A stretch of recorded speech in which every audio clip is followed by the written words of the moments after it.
All right, if counselors. Oh, yeah, where'd Irma go? Hold on.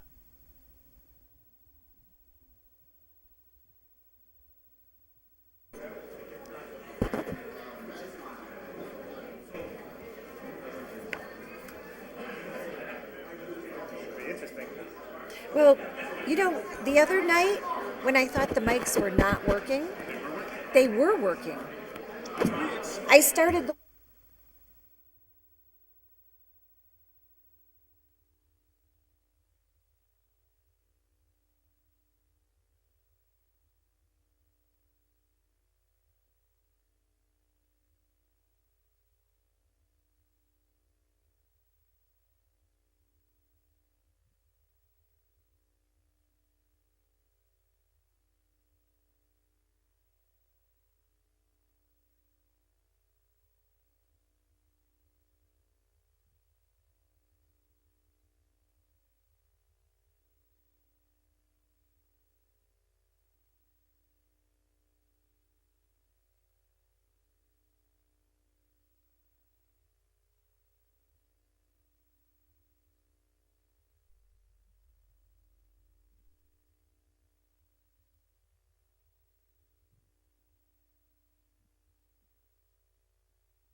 All right, we're just getting some last minute paperwork. Once that comes in, we'll get started.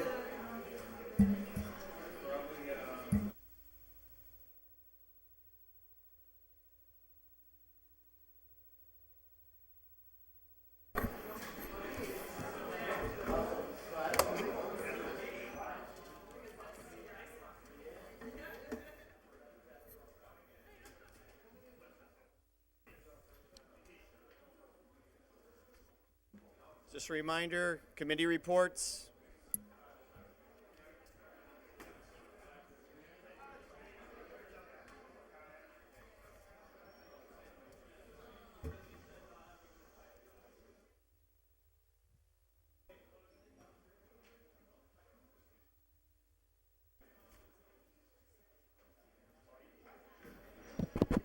hear 'em? Oh,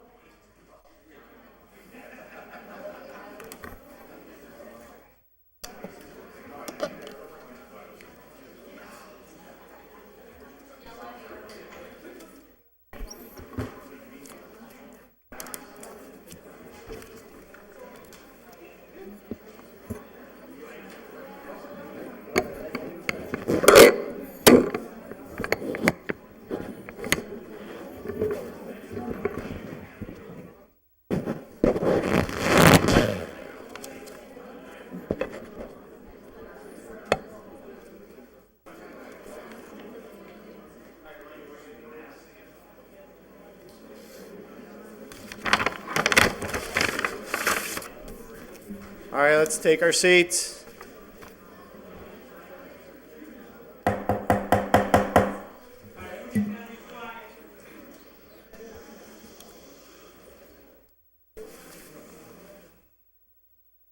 Let's wait for the committee stuff to get collected.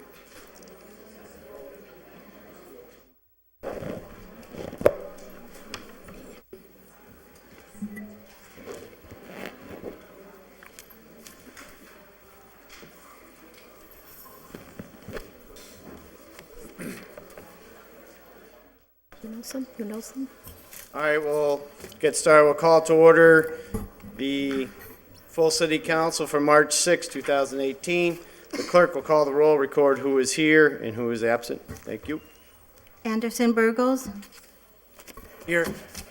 Bartley, Here. Bresnahan, Leahy, LeBron Martinez, Here. Lisi, McGee, McGivern, Here. Roman, Sullivan, Here. Tallman, Here. Bacon, Here. Valentin. All rise for the pledge of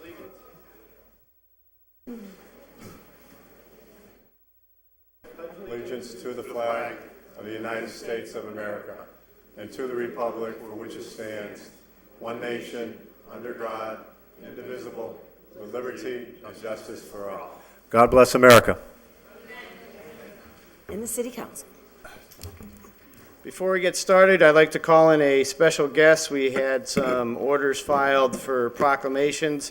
As we all know, the St. Patrick's Day Parade Committee has been hard at work, and very soon they'll be marching down the street. So with that, I'd like to ask Dave Bartley, Councilor Bartley, to escort in our very special guest, and we'll go from there.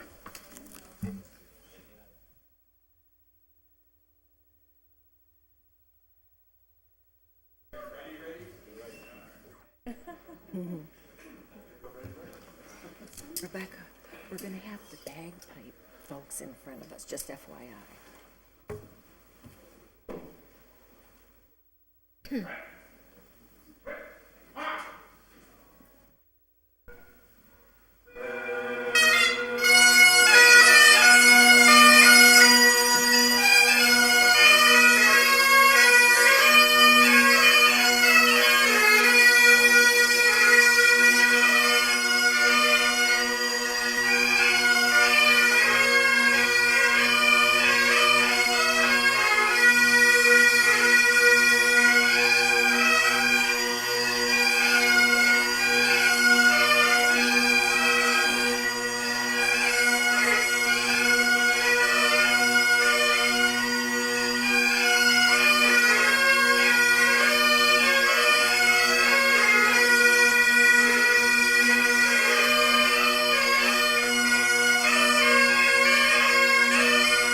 Thank you very much. That was outstanding. Like I said, orders were filed to bring in the Grand Colleen, all the award winners. So I'm not going to take away from that. I'm going to turn over to Councilor Bartley and Councilor Leahy, who actually brought us this. That was absolutely phenomenal, and thank you both for bringing that into here. So with that, Councilor Bartley, Councilor Leahy. Great, thank you. Thank you, Mr. President. Thank you to my fellow city councilors. This is a proclamation that we filed, and it was unanimously supported by all the members of the Holyoke City Council, so thank you to them. I'm going to be very brief.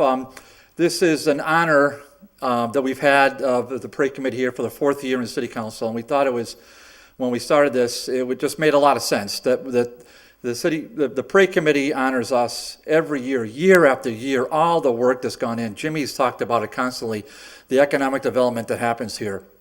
So So, and this year we had a little twist, right? So we added the Holyoke Caledonian Pipe Band, and we want to thank them and want to give them a round of applause. So thank you so much for everything. That's really special. So without further ado, I'm just going to introduce the award winners. I'm going to then lastly introduce the parade president for a few remarks. The parade president is going to introduce our Grand Colleen and a couple members of the court. So we'll go from there. So the first award winner, goes without saying, and you don't get to give a speech either, Archie, so there's that. We already heard from you enough, but there couldn't have been a better nominee for this. My father happens to be the oldest living Grand Marshal. He was a Grand Marshal in 1972, and I know Dave just lost his dad, who was the Grand Marshal in 2014. And now here's Dave Archie Donahue, who's going to lead the parade here in 2018. So, David, congratulations.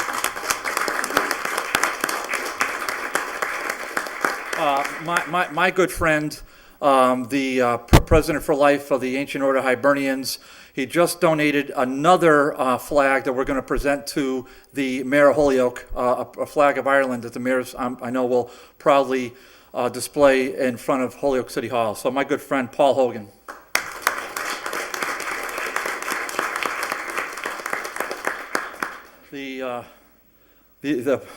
This goes into my favorite fair of all the fairs. There's and there's a lot of them. But Haley Dunn. Haley, congratulations.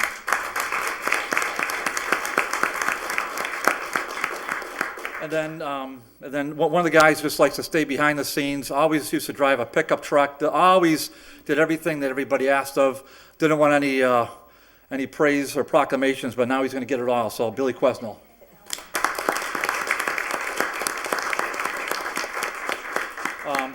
The penultimate award here that we're giving, and again, thanks to Ryan, Ryan Allen, our admin assistant, for putting all these proclamations together. Is a man who needs no introduction. He's been his family's so well known in Holyoke, but this is for Dave Duke Griffin.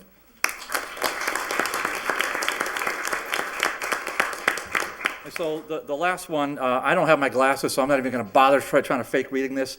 But I'm going to, maybe we'll let Jimmy do this. It'd probably be better. But the parade president is just a tireless, it's a labor of love. You have to work tirelessly for a year, more than a year, because you're leading up to it with all the committees you have to learn about, and then your job is for a year, running all the various events in the city. And this year, the parade president is Tim O'Grady. So Tim, come up and say a few words.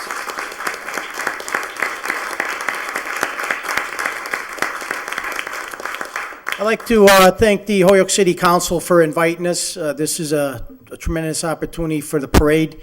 We're going to have some final touches to put the 43rd road race down the street on the 17th, what we start the beginning of our homecoming weekend for Irish festivities.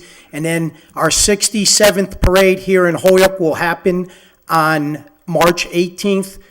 And we're looking forward to it. This parade for many years, it not only impacts the city of Holyoke, but all the surrounding towns in Western Mass. We are the largest event that starts out each and every year, and this is something that Holyoke should be proud of to have this the many years they did. And that goes without saying, with all the members that spend hundreds of hours volunteering to make this happen.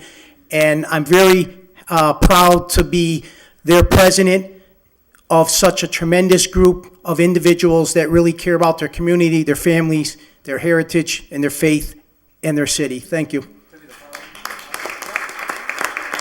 I'd like to introduce the 2018 Grand Colleen for Holyoke, Madeline Kelleher.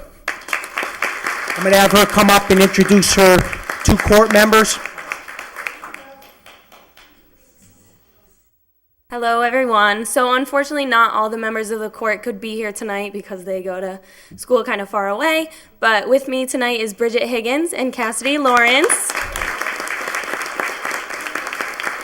And on behalf of the three of us, I'm so happy to be here, and we would like to thank you for inviting us tonight.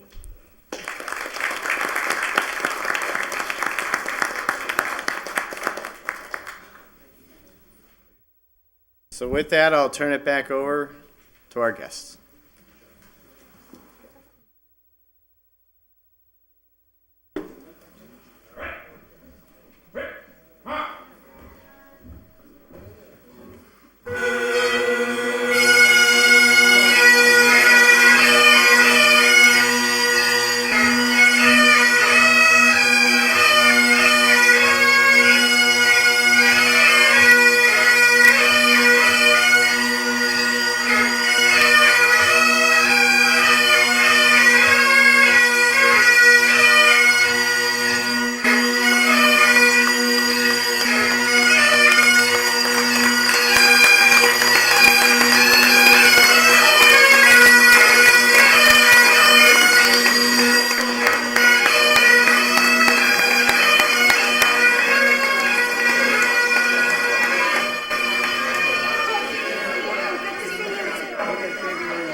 Congratulations.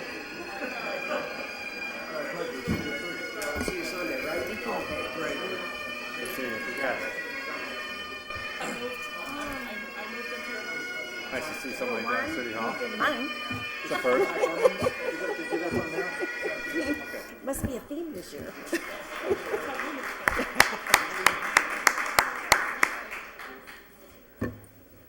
All right, did we lose Counselor Leahy? Oh, he'll be back. All right, with that, we can get back to the agenda. Item number 1, it was laid on the table that the city council and mayor request an approval in the use of the state auditor, Suzanne Bump's office, to conduct and do an audit on all the city finances for the city of Holyoke. Motion removed from the table? Second. Motion is removed from the table. It was seconded. All those in favor? Aye. All those opposed?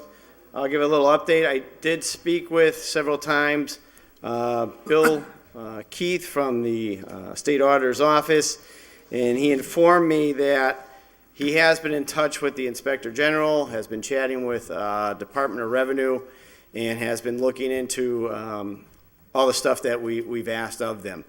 He is asking that we wait until the outside auditor that we did hire come in and give their final report, and then from there, they can give us a final opinion as to what they can and cannot do. So Counselor McGivern has informed me tonight that that will take place March 12th. We'll have them in on March 12th because they're almost done with the report. I'll turn over to Counselor McGivern if you have something to add. No, I just wanted to mention that. Thank you, Mr. President. So with that, with the request of Suzanne Bump's office, state auditor, I say that we keep it on the Motion to table. lay on the table. Second. Motion is second to leave it on the table. All those in favor? Aye. All opposed? Next item is public comment. We do have 7 people signed up. First one is Jeff Jones from the UFCW 1459 school bus drivers. Is the microphone on? Just check. There's a switch there. There's a switch on the side.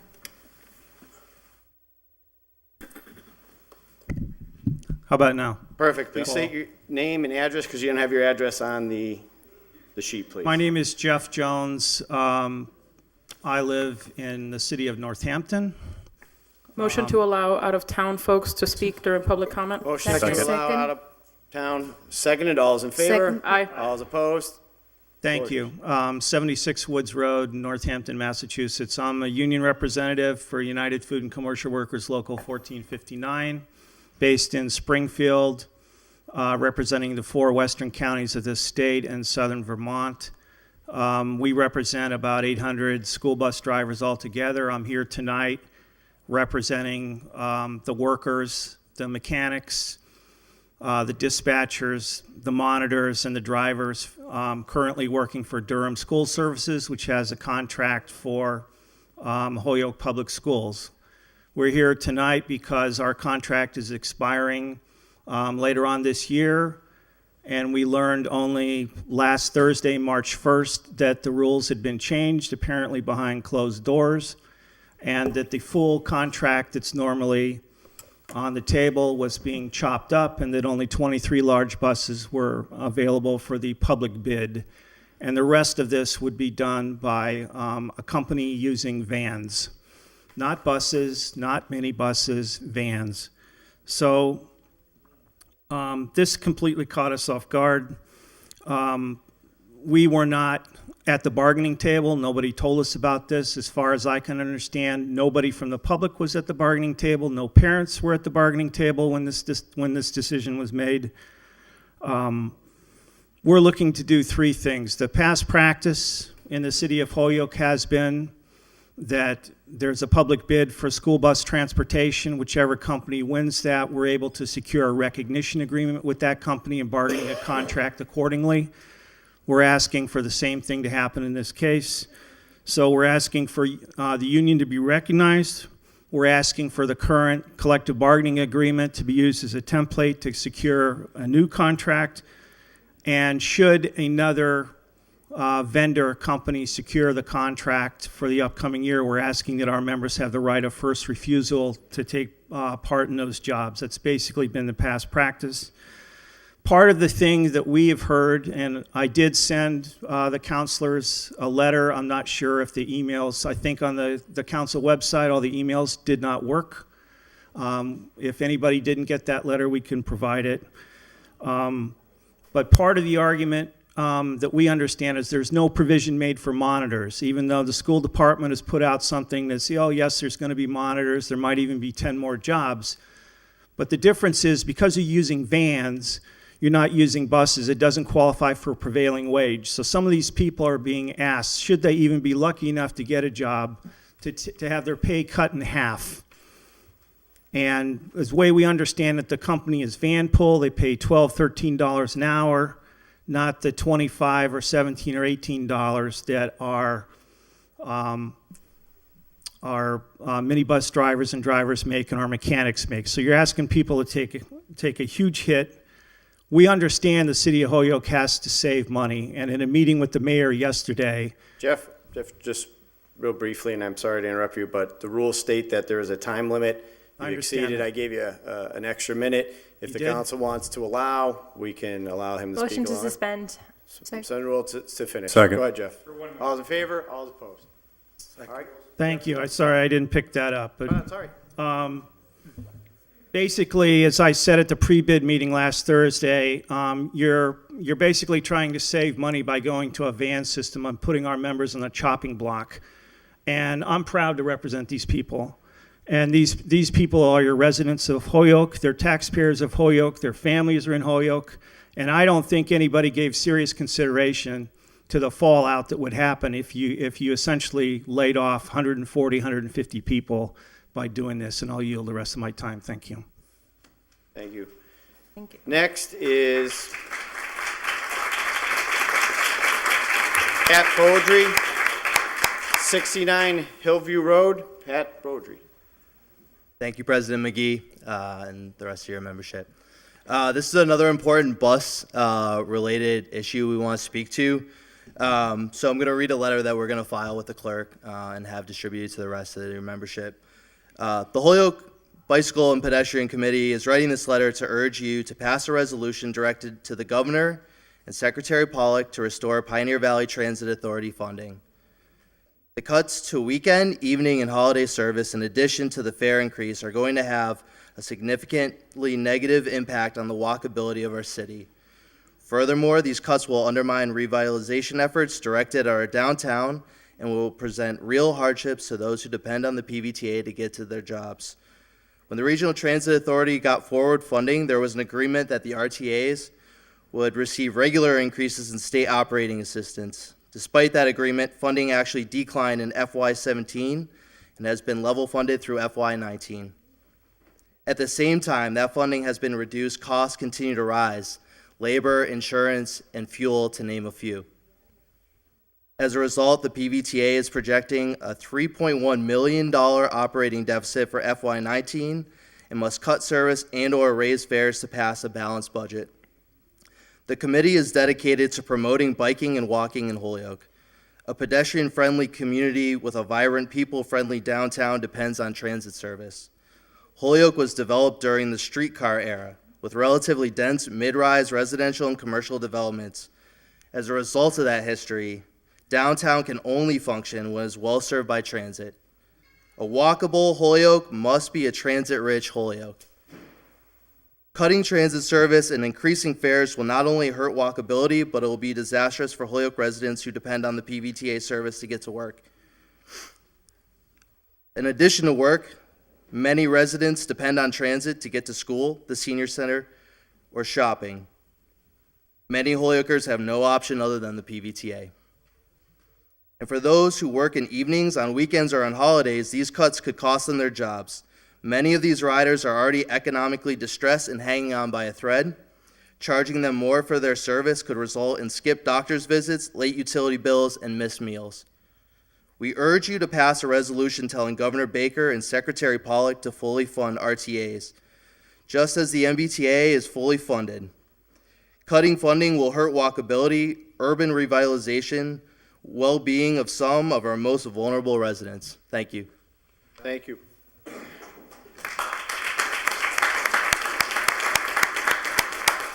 Next is Patrick Burke from 43 Pearl Street, Holyoke. All right, thank you, President McGee. So I actually, just to make a quick comment, I'm actually the PVTA rider representative to the advisory board, so I work with also Mayor Morse and other city leaders. So if I wasn't here with my brothers and sisters from UFCW, I would have basically said the same thing as the other Patrick about the need to advocate for more funding for the PVTA. But the reason I'm here today is to support my brothers and sisters who drive the buses and are monitors for the school buses here in Holyoke. And, I just want to make just a comment. My family is of entirely Irish ancestry, and many of them worked in mills throughout Western Mass in the past. In the days when they came from an Ireland that was still a colony and was still, really, a place where they were fleeing from. And I know, today we're dealing with, Puerto Rico, which has effectively been a colony for all its history, and seeing the effects of a finance control board and a hurricane and really a lack of public investment. And even today, Ireland has, been under austerity, and Northern Ireland doesn't even have its own government anymore. It's being controlled by the Great Britain again.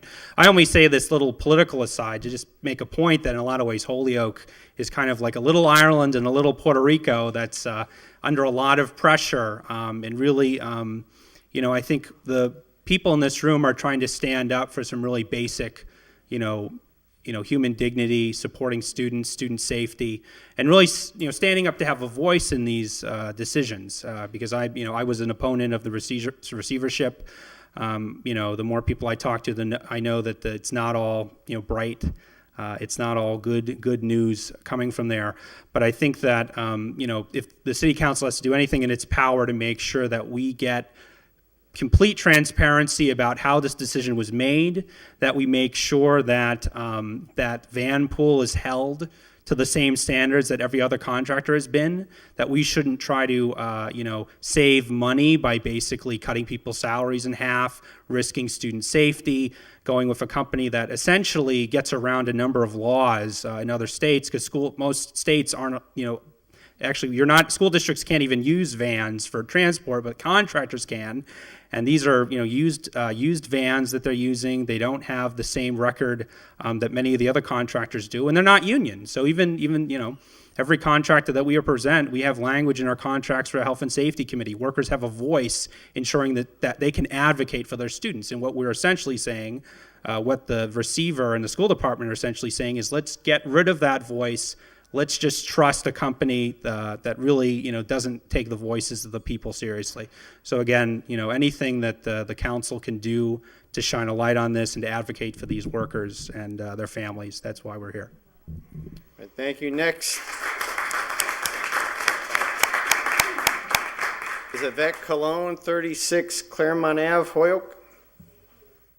Good afternoon. My name is Yvette, and I'm a parent. I'm here to support the bus drivers and the monitor.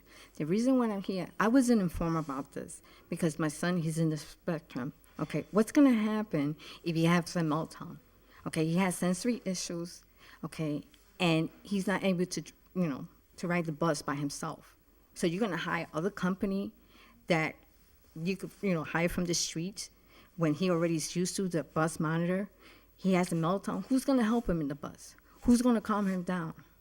You didn't ask for our support. We didn't get called out. If it wasn't for the bus driver and the monitor saying, listen, we need your support. We need the parents out here. We need the parents to speak for us and to hear our voice. That's why I'm here today. But did you see any parents? No parents will call. And I think you're leaving us out because we have a voice and we have a right and we vote for y'all to be here today. So I'm here today for the bus driver and the monitor and for my kids and my nephews out there. Thank you.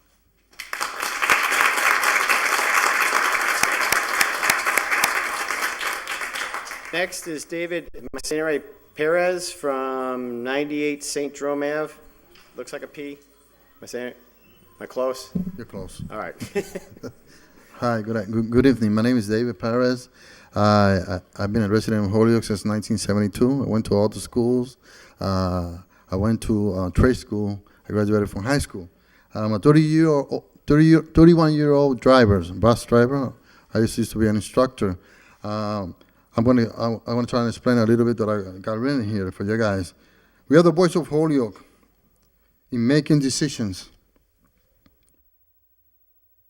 My colleague talked about Puerto Rico. Puerto Rico had a problem. They had a financial control board that devastated our island. But you know what's the difference between Holyoke?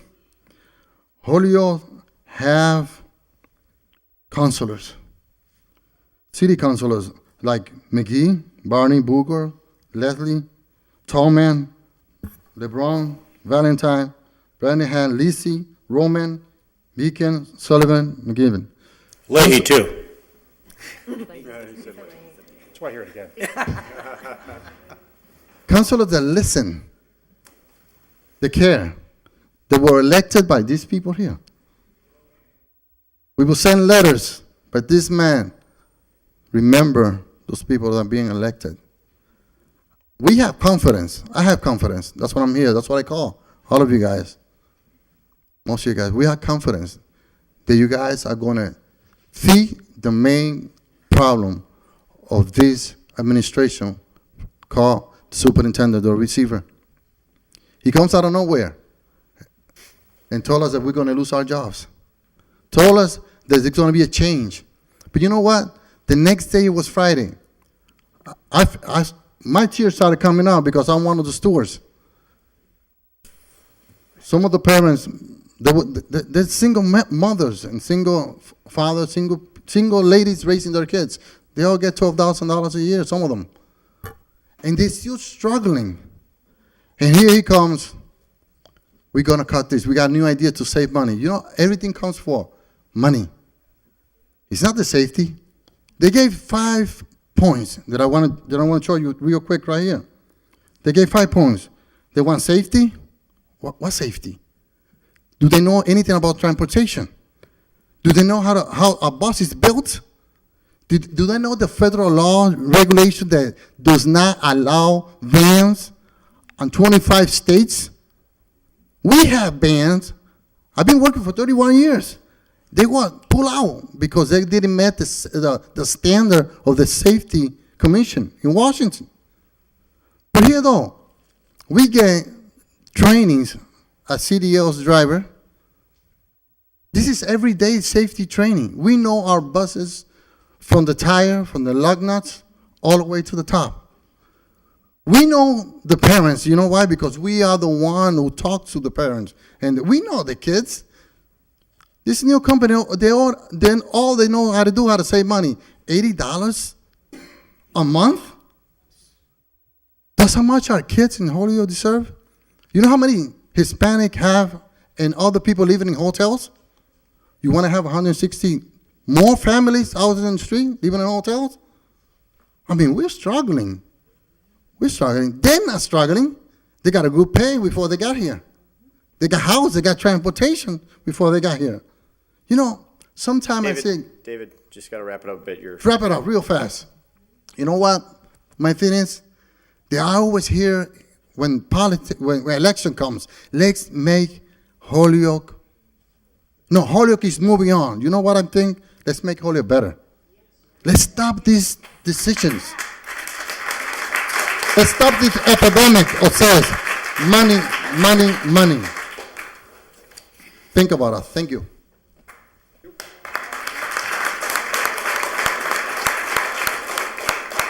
Next, I'm having trouble with the handwriting, but it's 41 Brown Ave. Is it Eva? It looks like, yeah, okay.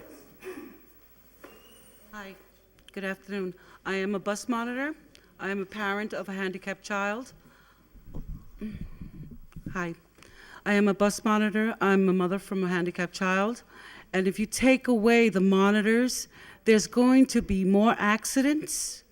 There will probably be people suing because they're violating our children's rights. If the ed plan requires a monitor on the bus, they cannot take away our jobs. If they do that, there are going to be a lot more accidents. And the drivers need our help. We work as a team. And I think what they're doing is unfair because they did it behind closed doors. They didn't inform the parents. Nobody. It's just not right what they're doing. Thank you very much. Thank you.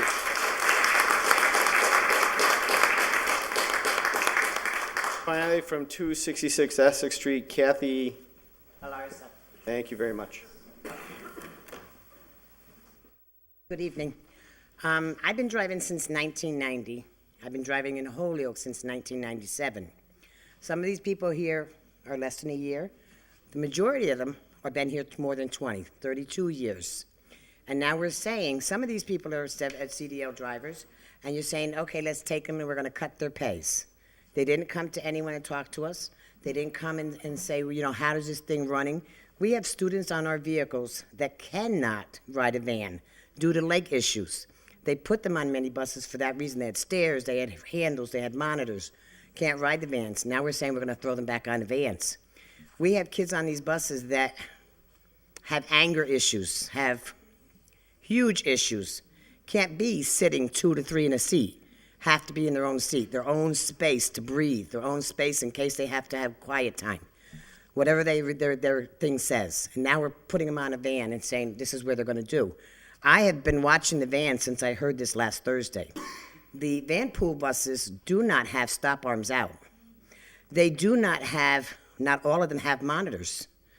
Kids are climbing in and out, just struggling to get in because of high step to get in and out. Then we have these people that work with us. All these people here are working. They're here because you're saying to them, we're going to have 10 more.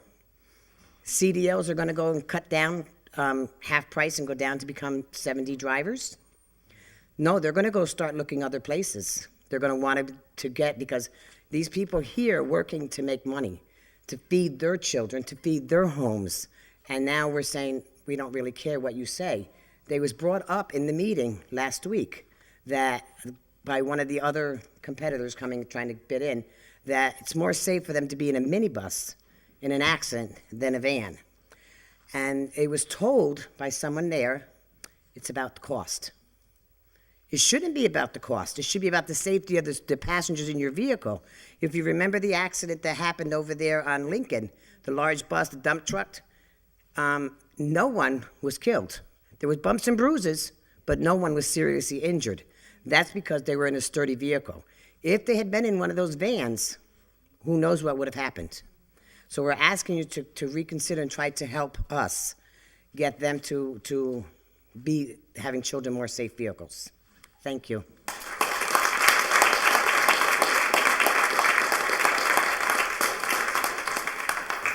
That ends public comment. Off to communications.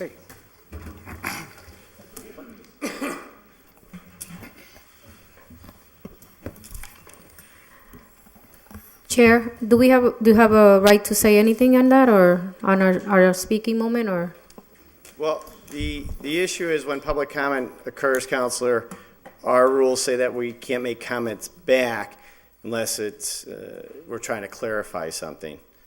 So that was what was adopted for Now, if you want to change that, you'd need a vote of the body. Counselor Lisi. I think what we could do is take up item number, there's a communication from the school department that explains their position, and there's also a letter from UFCW 1459 from Jeff Jones. That's item number 17. And perhaps it was late filed, the letter that came in from Jeannie Stone. Well, I'll make a motion to go out of order and take up item number 17. Second. Do you mind just checking the late files for the letter from the school department? There is one, we got an email.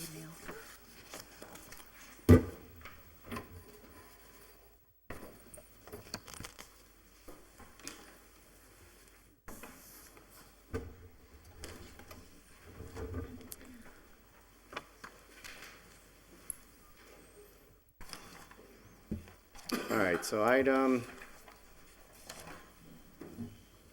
17.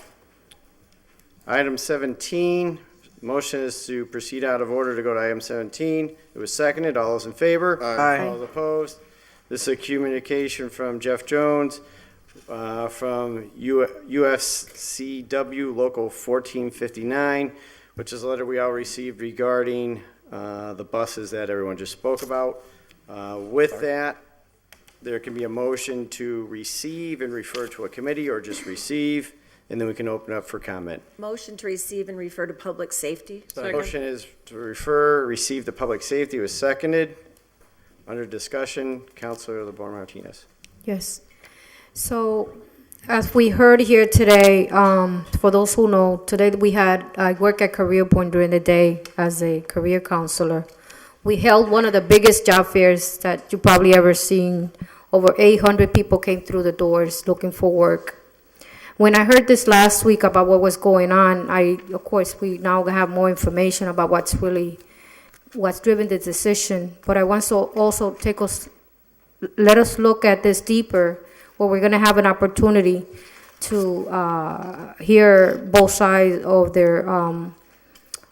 the issue of being changed to a different, or going out for another bid. But I want us to know, and our counselors to look at the type of people that are here are individuals that I've known since I came here in the 80s.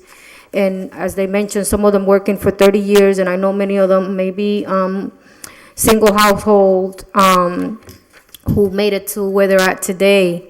And it concerns me that we had a job fair, we had 800 people, where we could lose 90% of these individuals to not having a job, because I don't think they will settle for a half cut when they can go to another community and or be hired by someone, if that's the case, which I'm not quite sure that could be the cause. But for them to even start at the rate that they are at after you work 30 years, let's get ourselves into the same position that they're at. That you could have been working somewhere for 30 years, you're not going to start at the same rate. And I understand that we are trying to, as a city, and again, I understand that the receivership has all the power to be, but I think the power lies on the people, that they can raise the voice in this decision making, because I'm really concerned that we're leaving many families who will start at $11 an hour probably, when they'll probably be at $25 an hour. That's a big, concern that I have. So I just wanted to share my own personal concerns and see what we can get more on this decision that it's being brought up to our attention here today. Yeah, Councilor Roman.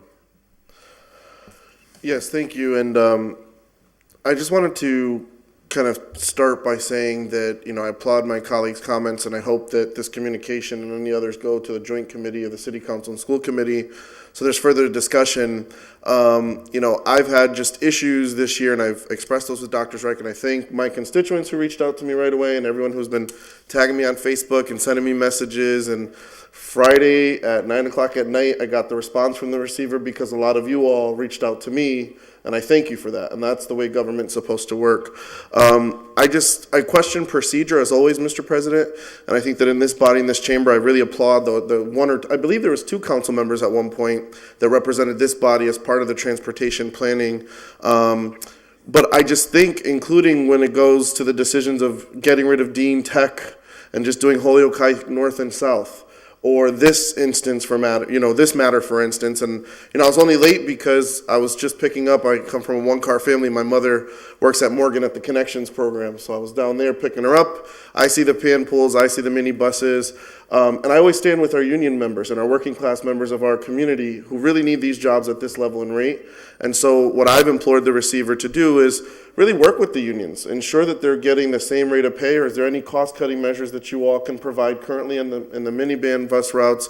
I see where we as a body are always putting that onus on the school department, save money, cut, save money. We fully funded in this body the school department budget, so I want to make that clear. We did a great job with that. I remember we had some battles on the votes with that, but we prevailed. And we want to continue to fund the school department. But when it comes to these decisions, and this is with all due respect to Drs. Reich and Anthony, I think that recommendations should come out first, because I know that this idea has been kicking around for a while. And just today, the district announced that they're going to the middle school model right away in September. So it was announced today that there's going to be a 2 middle school model, and I applaud that. That's great. And what is that going to look like for families? And I was down at Morgan today talking with the 8th grade class about Valley Arena Park. I just think that throughout the process of this receivership, we need to have more checks and balances. And so for the members of the community here, I would implore you, and I know Gladys is going to take this up with the joint committee, I hope so, to really just, again, reach out to the receiver. You guys have done a great job here at this body level, and the school committee members. We as this body always get, a lot of the times, 9 times out of 10, the brunt of the issues, but there are 9 men and women who are elected on the school committee side who I have not heard of yet. And I know that my colleagues have been vocal or reached out, but I would implore you to reach out to your school committee members as well, and really challenge them to step up and speak. Because this body, 90% of the time, 99.9% that I've been here, always stands with union families, first and foremost. We always support the school department, secondly, and we always support the community whenever they show up in large force with issues and concerns. So, de mi parte, estoy con ustedes. I'm with you guys. I really think that you all need to take your time to lobby the school committee. I applaud you all for being here this evening, but I also want to give credit to this body for really standing up with families 99% of the time and truly being that check and balance for the people. And I believe it was, I don't know which of the counselors were on that transportation committee decision. I don't know which was the one counselor, but it'd be great to have them go to the joint committee even to share that process or what they were thinking. So I just wanted to say that to the committee. Thank you. Yeah. Thank you. Hold on. I'm the member. Oh, okay. So we're clear. With that, Councilor Anderson Burgos. You know what I see? I see these people. I don't see the company. I see these people, these faces here. These are our people, okay? These are our people, Holyoke people. We cannot turn our backs on them.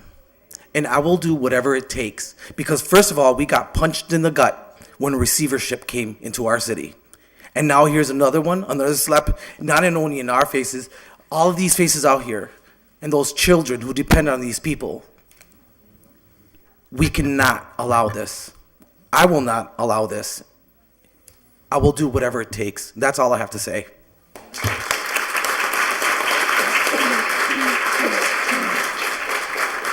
Councilor Valentine. Thank you. First, I want to thank everyone for coming out tonight. I know it's the seats are not comfortable, and I know that it turns into a long night, and all of you would rather be home with your families or doing whatever makes you happy at this time of the night. So I want to thank you for coming in, for showing us how important this is to you. I want to echo some of the things that my colleague, Councilor Roman, said. Definitely, you need to reach out to your school committee members. They are our colleagues in these battles that we have to face. I actually, last week, the first time I heard about this was because I got a call. I got a call from someone that I did not know, and they left me a voicemail as if I knew what they were talking about.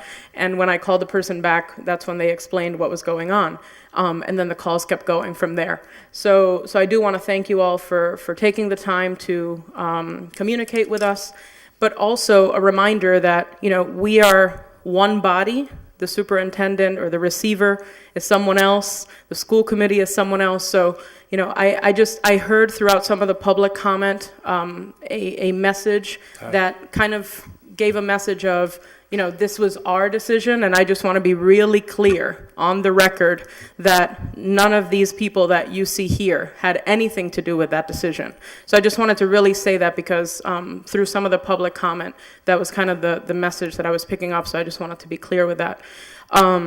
You know, unions, I'm a part of a union. I work at Holyoke Community College, and I'm part of the MTA, and I understand the reason for unions. I support and respect unions, and when something like this comes up, and it's completely unexpected to all of you, I'm not going to even pretend to say I know how you feel, because I don't. But I want you to know that I respect what you had to encounter last week and the roller coaster that's been since then.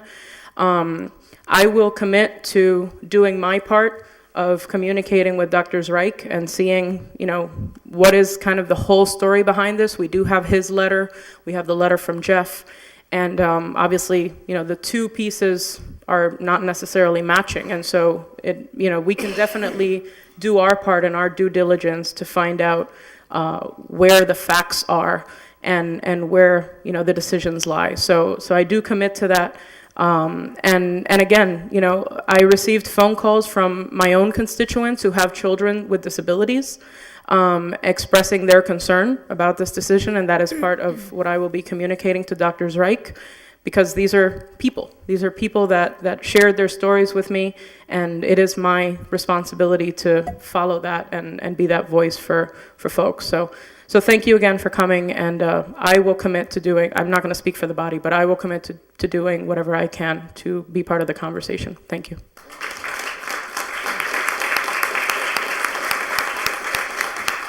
Councilor Leahy? Yeah, thank you. Thank you all for coming down here. This is obviously a very important night because your livelihoods are affected by this. This is something that I too knew nothing about. I received one phone call from one person who also left a message, and I was listening to it, and then all of a sudden I just started getting an email blast and phone calls, and I heard a lot from you people, which is good. That means you guys rallied, pulled together, which is a fantastic thing. Because in the back of your minds, you're thinking, what's going to happen to my family? What's going to happen to me? What's going to happen to my students that I know so well? What's going to happen to my children? What's going to happen to my food on the table? There's a lot of questions here. And I give, this is probably something I'm not normally, I give the school department a big failure on communicating with us, with you, and the people at home. This is, I think, a huge communication blunder.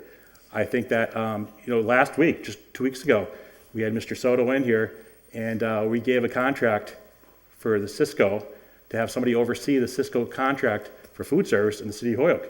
This person is going to work 2 days in the city of Holyoke and is getting a lot of money from the city, is going to be a Springfield employee. And I'm sure Springfield is not going to allow this person to work 3 days in Springfield and 2 days here. So that means he's going to be working all his time in Springfield. Let's face it.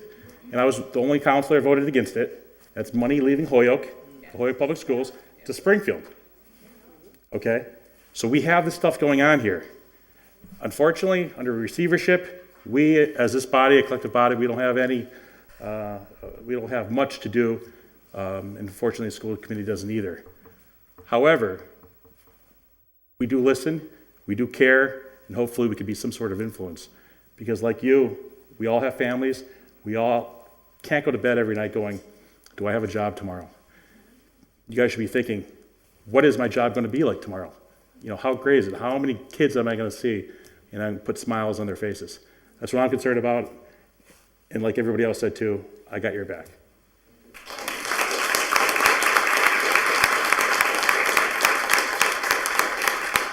Councilor Lisi. Thank you. I just wanted to say very quickly, I think a lot of comments here have really captured a lot of my thoughts, so I won't repeat them. But, this is what the nature of receivership is. We have a receiver who's able to move very quickly on decisions, and the cost of that decision is that often it's not representative, right? They're looking only at a ledger and it's dollars and cents, and they don't know what those dollars and cents translates to in terms of faces and bodies. Who's going to be impacted and how far that impact travels. So it's not just the workers on the buses, but it's the students. And I have gotten a ton of calls already from residents who have students, children in our schools, who are on IEP plans, who need those monitors and are very concerned about what going to school is going to be like for their children without a safe bus and those monitors. I filed an order, a late file, that I think we could take up as a package under suspension of the rules. And I think we found the letter from Dr. Reich as well, correct? We have, well, first we have before us only is item 17, which is, and we'll get to the late files, so we can take those up as a package. Yeah, so I'd like to, under suspension of the rules, take up late file D, which is the one that I filed, as well as whichever one is from Dr. Reich as a package. Well, so you want to take up 17, B, and D as a package? B and D, yes, All right, thank you. so first is suspend the rules to take up late files. All in favor? Second. All opposed? That's B and D. There's a communication from the school department, which would be Dr. Reich, and there's a late file from Counselor Lisi, which reads that the city council seek a legal opinion as to whether we have the ability to influence school transportation contracts. So that's late file D. And item 17 was the letter from the UFCW Local 1459. The motion on the table for 17 was to refer to public safety. Can Then we receive Counselor and- Roman asked that it go to the joint committee. Joint Is there a committee. second to that? Second. Second. So the new motion is that 17 would go to the joint committee for school and city council. Would that be also for B and D as the late files? I think D is asking for legal opinion, so it'll get sent to legal with a copy to So do you the want public to? joint committee. All right, so let's back up and do it correctly.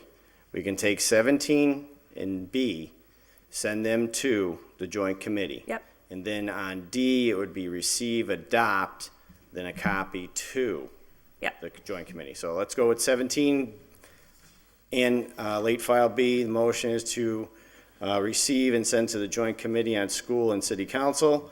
All those in favor? Aye. All those opposed? Late file D. Once again, it's from Counselor Lisi on the legal opinion. The motion would be to suspend the rules, take up final action now. Yes, suspend Yes. the rules. Suspend the rules, take up Second. final action now. All those in favor? Aye. All opposed? Which would then be a motion would be to receive, adopt, Receive, Send to adopt, legal. refer to legal, and copy to the joint committee. is there a second? Second.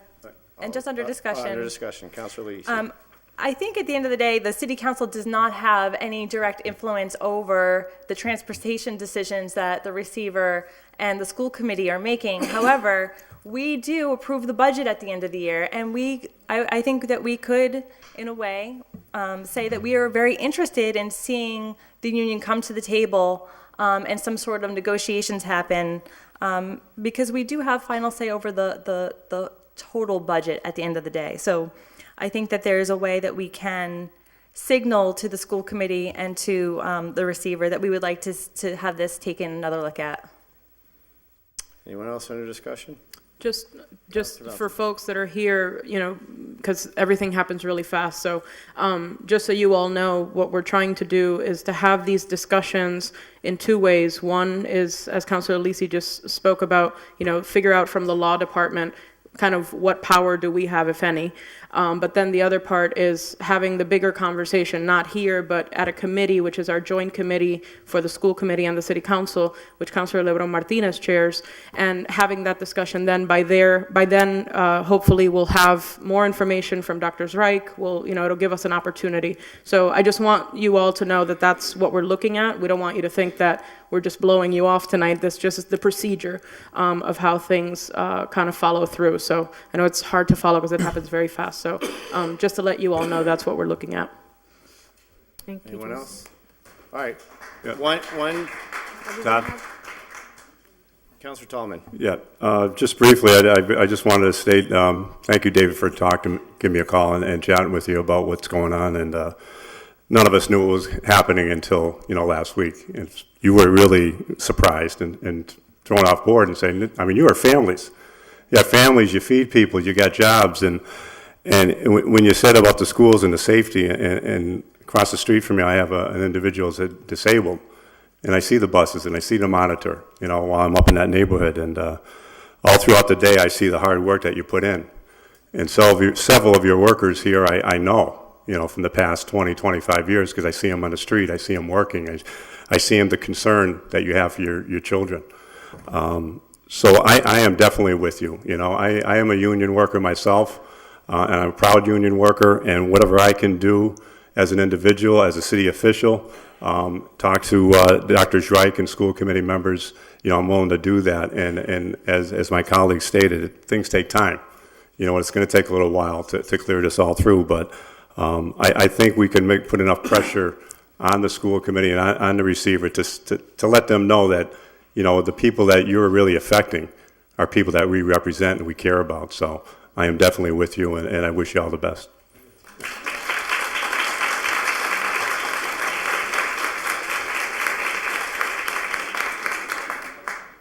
Clarification, I just confirmed it with our admin. Joint committee currently, because of the way they set up, is now, in essence, Dennis Burks is running the meetings because it's the school department, or it's school committee's turn, because it's a joint committee. That's right. Last year was our time. No. I said it was Gladys. Well, no, Gladys is our chair. I know. But when it comes to those meetings, Dennis runs it. They had their last meeting at Dean Tech, which normally that's where the school department or school committee meets. They will now meet this time around, the next meeting, here. So whenever that meeting is posted and this is on the agenda, it will happen here for the very next meeting. Councilor Roman. I just want to, because they bounce back and forth, and that's where it can get confusing. Mr. President, I just wanted to clarify, because we actually, in Charter and Rules last year under Councilor McGivern and with Councilor Jordan, we talked about the joint committee status and actually changed it as a body, where it's in essence our subcommittee, the school committee has theirs separately, but from a procedural vote standpoint, because we talked about that even from the voting, it requires 2 out of the 3 from our body. So we changed that structure where it's not their year, our year. In essence, it is both chairs equally can set the agenda, set the dates and the times. I just wanted to clarify from a charter and rules perspective, under our rules, because then that will shift the power 1 year to the school committee or the city council either way. And I remember last year we had that whole discussion when I was the former chair, that both chairs equally can set those. Right. It's not designed to say they're ahead of us or not.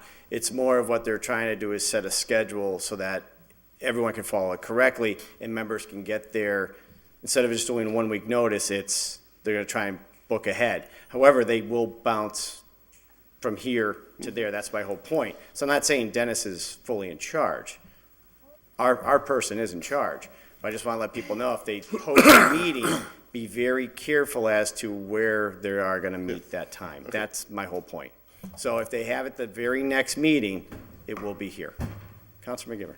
Thank you, Mr. President. I think Councilor Roman hit a good point, because what we're trying to do and what we did in Charter and Rules is make sure that what comes out of the joint committee, our councilors, is something that we can act on in a final way when it comes back to this body, because we couldn't do that when it was a joint committee with 3 members from the school committee voting on it also. Communication, I think, is the key. I think a transparent discussion on this is what we're all saying we can support, and we want to see that happen, and certainly that makes a lot of sense. But if I could just clarify 2 points, and Councilor Lucia talked about the budget, but I heard someone talk about we fully funded the schools. There's an issue about our fully funding the schools this year. Currently, we've been notified that we are not in full funding of our portion of the schools. We believe it can be rectified before the end of the year. It deals with projections. As I've so often said, projections don't always come true, and projections is what makes a budget a snapshot every day, and it changes every day. So that's being worked on right now, but there is some discrepancies in the city side of the full funding. And just remember, when you vote to cut the budget by 2.5% or ask the mayor to cut the budget by 2.5%, that includes the schools. Thank you, Mr. President. Thank you. Anyone else? No. So with that, it will go, this one was, I think that was more clarification we already sent to the committee, so you guys are confusing me tonight. All right, with that, we'll move on to item number 2 if there's no more discussion. Item 2. Did we actually vote on it? Yeah, it was receive, adopt, and then a copy to joint committee, and that's when it led to the debate. Be as- clarifying for clarifying. folks what So was it was going on. already. Yeah. All right, with Thanks that. everyone for coming Thank you for down. coming. You guys have a good night now. Thank you very much. All right, item 2 is a communication from the mayor reappointing Rory Casey of 174 High Street to serve as a member of the retirement board. Motion to Motion to receive receive and approve the reappointment. and approve. Want to give it a I'll minute? Wait second for. this one. Are these mics on? Yeah, I think they're on. Hello, hello. Okay. Yeah, they're on. Counselor Bartley. So, yeah, I just second, yeah, okay, so just under discussion, Mr. President, I believe the retirement board members are compensated? Correct. 3,000, yeah. Okay, so would Rory also be compensated as a member of the retirement board? I would assume so, unless he waives it. You can't, Well, can he be compensated as a member of the retirement board and a city, without one of those, Yeah, special, I need you to- what's the waiver, Pete? That we gave? special employee. Special employee. So, can we get clarification on that, Mr. President, before we approve this? We can make a motion and table it with a request for legal to give us a update on that. I'd like to make that motion, just if I, I'll second it. Unless legal has, you don't have an answer today? You do have an answer? Sure. All right, so Oh, why don't we make a motion to suspend the rules? suspend while we the get Second. answer the question. All those in favor? All Aye. opposed? So I don't believe that the appointment needs city council approval. I might be wrong, correct me if I am, but I think it's more of just a communication to you. There was a memo released from PARAC, the Public Employee Retirement Admin Commission, back in 2002. So I'm hoping, and I've reached out to retirement board, that the retirement board position should have been created as special municipal employee board positions, because like you mentioned, they are paid positions statutorily.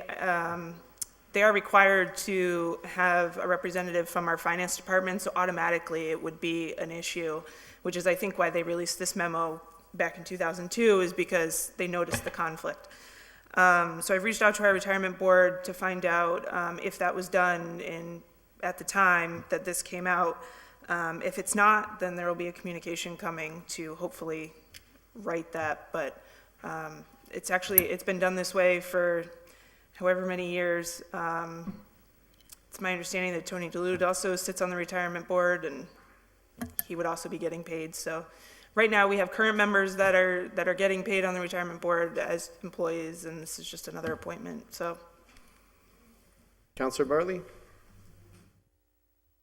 All set, or? well, I don't, it sounds like we don't have a firm answer. Okay. Sounds like I think, and well, here's my point. Well, one is, we may not have to vote on this. That was the first thing I heard, is that our vote is, what are we voting on? We don't have anything to vote for. So there's that, and then, but I'd like to see some clarification before, unless you want to make a motion to I'd like- receive this. I'd like to just renew my motion to receive. Motion Second. to receive. Yeah, that's, just motion received. I'll second that. Motion is to receive. All those in favor? I would actually motion, if we're only receiving it, let's put it on the table, because it's going to require a vote at some point. She says no. She says we don't need a vote. It's not city council approval on this one. We don't have a voice, so you just receive. The motion is just to receive. She just went through that. Right. All right, so all those in favor? Aye. All opposed? Item 3, from From the mayor again, a letter appointing Bellamy Schmidt to the position of temporary auditor. The motion receive and send to public service. Motion is to receive and send to public service. All those in favor? Aye. All opposed? Yep. Counselor To McGivern. clarify, that does not require confirmation. No. The appointment by the mayor, he can appoint that one. Yep. Temporary, Until we appoint the permanent auditor. Correct. 60 days. Can I point No, out? this one's different. This one is until we do it. Yeah, we can. It said No, it 60 says days in the 60 days in letter, the ordinance. and in the letter. Mr. President? If we appoint someone tomorrow, we can appoint someone. Just, Counselor Valentine. just a point of order, through the chair, do we need to send it to public service, or, it doesn't seem like we do? I think we're just sending it there because we're also have the job posted. So Okay. it's just to have everything in public service because at some point they're going to do interviews. But does it mean we're, We're not acting. I mean, there's we're nothing not, active. Bellamy doesn't have to come to that. No, no. Yeah, okay. Counselor Leahy. No, the reason I'm asking to be sent to public service is, and he certainly doesn't have to come, I think it would be in his best interest to do so, is a lot of the issues that were brought up by the past auditor reflected that most of the issues that have occurred in the auditor's department was under his leadership, and now he's back in it. And so I have a lot of questions, and that's what you do. When you have a lot of questions, you send the department head to a committee, and that's where you ask them. Counselor Lisi. Thank you. As far as I understand, we don't really know where and what issues there are because we're awaiting the outside audit. It's the same exact reason why the state auditor, Suzanne Bump, has requested us to wait until that information comes back from our outside auditors. So I think it's really unfair to say that these problems happen on this person's watch and it's because of their leadership or so-and-so's leadership without actually having the data and facts before us. I figured you'd say that. Counselor Bacon. I love the I commentary. support- Everything that I've said so far this Order, evening, you've or- had order, a comment or- about. Ladies and gentlemen, let's Thank go. you. Let's I move su- on. It'll Counselor continue. Bacon. I support the order in this going to public service, and there was a lot of information that was brought up in the public meeting of the ordinance committee that goes directly to Counselor Leahy's points. Thank you. Just a communication going to the committee. Counselor Lisi. So I know that at the last meeting, we had asked a number of outside auditors to come in to share information with us. So I think that in order to expedite the information that's coming in and give the full city council an opportunity to hear the information from the present auditor, the past auditor, the previous auditor, Brian Smith, Dave Martins, all the people that we had noted that we'd like to come in to speak about the issues that we're dealing with here. I think that should be held at a special meeting of the city council, of the full council, and have all these different people at the table to get all the information out once, as opposed to piecemeal, because what we keep on doing is, I heard this in this meeting, this person said that, and we don't have any factual information before us. We have a letter of conjecture, and we do not have an audit from either Melanson and Heath or from the outside auditors. I forget the name of that group. But I mean, that's where the information is. Let's get that information in our hands and look it over before we start pointing fingers and saying, we want to ask him about his leadership, this and that. So I would just say, I would love for this body to get all the information from all the relative parties at once in a special meeting. I think that's the most appropriate way for us to receive the information pertaining to the auditor's office. There will be a president's report. I promise to touch on that. I think it was Counselor Bacon. Thank you. I just want to note that there have been multiple orders filed relative to these matters. They have been referred to various committees. The committees are doing their work. If you missed the meeting, you missed that information that was shared by our prior auditor and our prior procurement officer. The meeting will continue to take up the agenda item, which was tabled to the next meeting, which is this coming Tuesday. So these meetings will continue. The facts that came out in the public meeting are recorded. There were blatant procedural matters raised, and people spoke to them. And I would just note that for the people here who have been very careful about proper speech in meetings, that there were very inappropriate comments and other facts that came to light during that meeting. And I think a meeting with the Public Service Committee would be well warranted should the chair invite employees of the city to such a meeting. And I do believe the comment that was a headline in the newspaper article, had there been any other descriptor except the one that was used, there would have been an outcry in this entire room. So if we're going to be professional and we're going to be polite, let's do it for everybody all the time. For that meeting to have been described as professional was skipping at least a couple of rules on professionalism, I would say. Thank you. Councilor Bresnahan. Thank you. And for any of us to, thank you, Mr. President, and for any of us to think that there's not some sort of crisis going on financially, I mean, I'm assuming some of you have seen this, but not everybody has, but we have March 2nd, 2018, the mayor was sent a letter from the Department of Revenue, the Division of Local Services, that talks about as this is the second warning that they're going to not give us state aid because financial reports are not being submitted on a timely manner. That's our free cash. Right. Well, I mean, I know, but I mean, if you don't think something is wrong somewhere, and if you think you're getting piecemeal somewhere, then make some calls and talk to people. I mean, we are in serious financial crisis, and not to think that somebody was holding the bag is ridiculous, is absolutely ridiculous. And you know, when you're getting letters from the state, whatever you want it to be about, it doesn't look good. It doesn't look good on any of us, on this office, on the administration's office. It's a serious concern, and you know, I don't think there's piecemeal. I saw Dave Martin speak the whole time. I wasn't able to get here. I watched the whole. I've recorded it. I'm getting the recording to the Inspector General's office, and you know, we need to really take this stuff seriously because money's being spent without any warrants, without anyone's consent, and that's a serious problem because we're not playing with the money that's in your bank account. We're playing with the folks that were right here. Same people. Same people. That's the debit card they're paying for the Christmas tree outside that we got for free. Mm-hmm. And when you have auditors making accusations that are very serious in leaving, you know, Josh was here for 9 months and he writes a letter like that in his young career, there's got to be some truth to it or he wouldn't risk his namesake on something like that.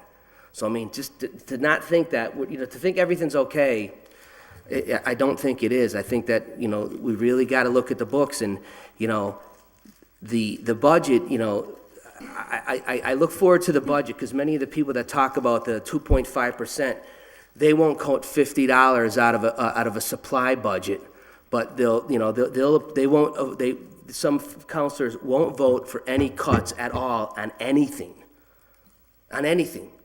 But when you write a budget, we all know, as a former department head, if I needed 500, I asked for 1,500, right? So to make comments about, you know, what one counselor sent as a recommendation in spirit, in lieu of the fact that we are in a financial crisis, I mean, let's see where the cuts come and who votes for them. Councilor Fountain. Thank you.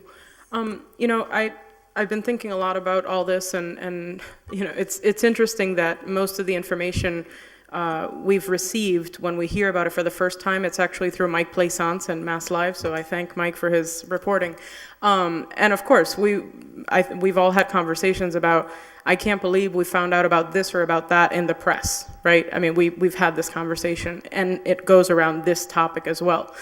And I'm not going to minimize what's going on. I agree with Councilor Bresnahan that, you know, clearly we need to look at everything, but that's the key word. We need to look at everything. Because is that a phone? Oh, sorry. Because then the meeting has ended.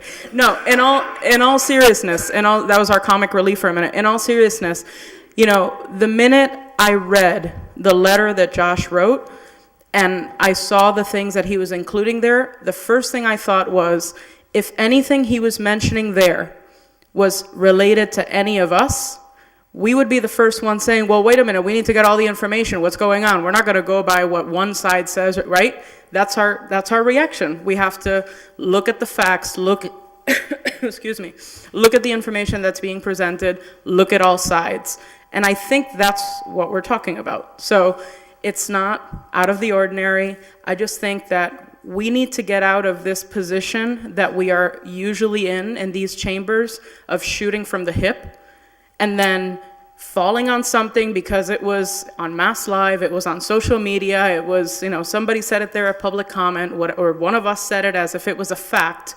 And then time tells us that there were other pieces to the puzzle, and we needed to make sure that all those pieces were going to match up.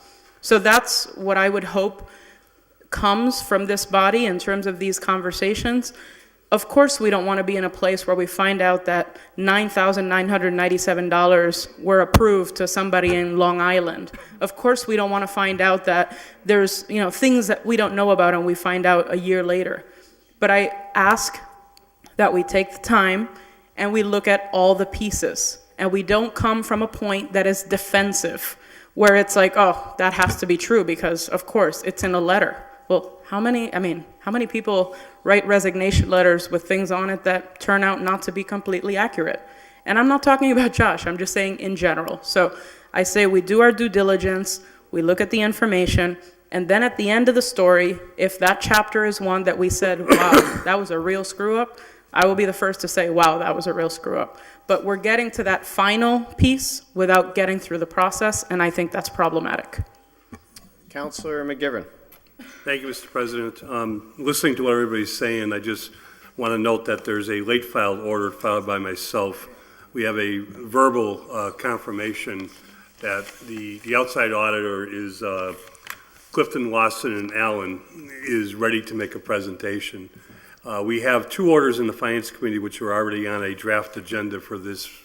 The Finance Committee talked about this week when we met on a draft agenda for two actually filed by Councilor McGee that includes the invitation to the Melanson and Heath, the former auditors, the former purchasing director, existing department heads, the mayor, and so on. So the missing link is what I think I've been trying to hope that we're waiting for is a presentation of what the findings are. I think, the crisis we're going to find, a good part of it is going to be accounting errors, and I don't think pointing fingers is going to change anything, but understanding the accounting errors and making sure that the city takes the steps to correct those errors so that they don't happen in the future, will take place. But until we hear the presentation, I think it's just a lot of speculation as to what and what is going on.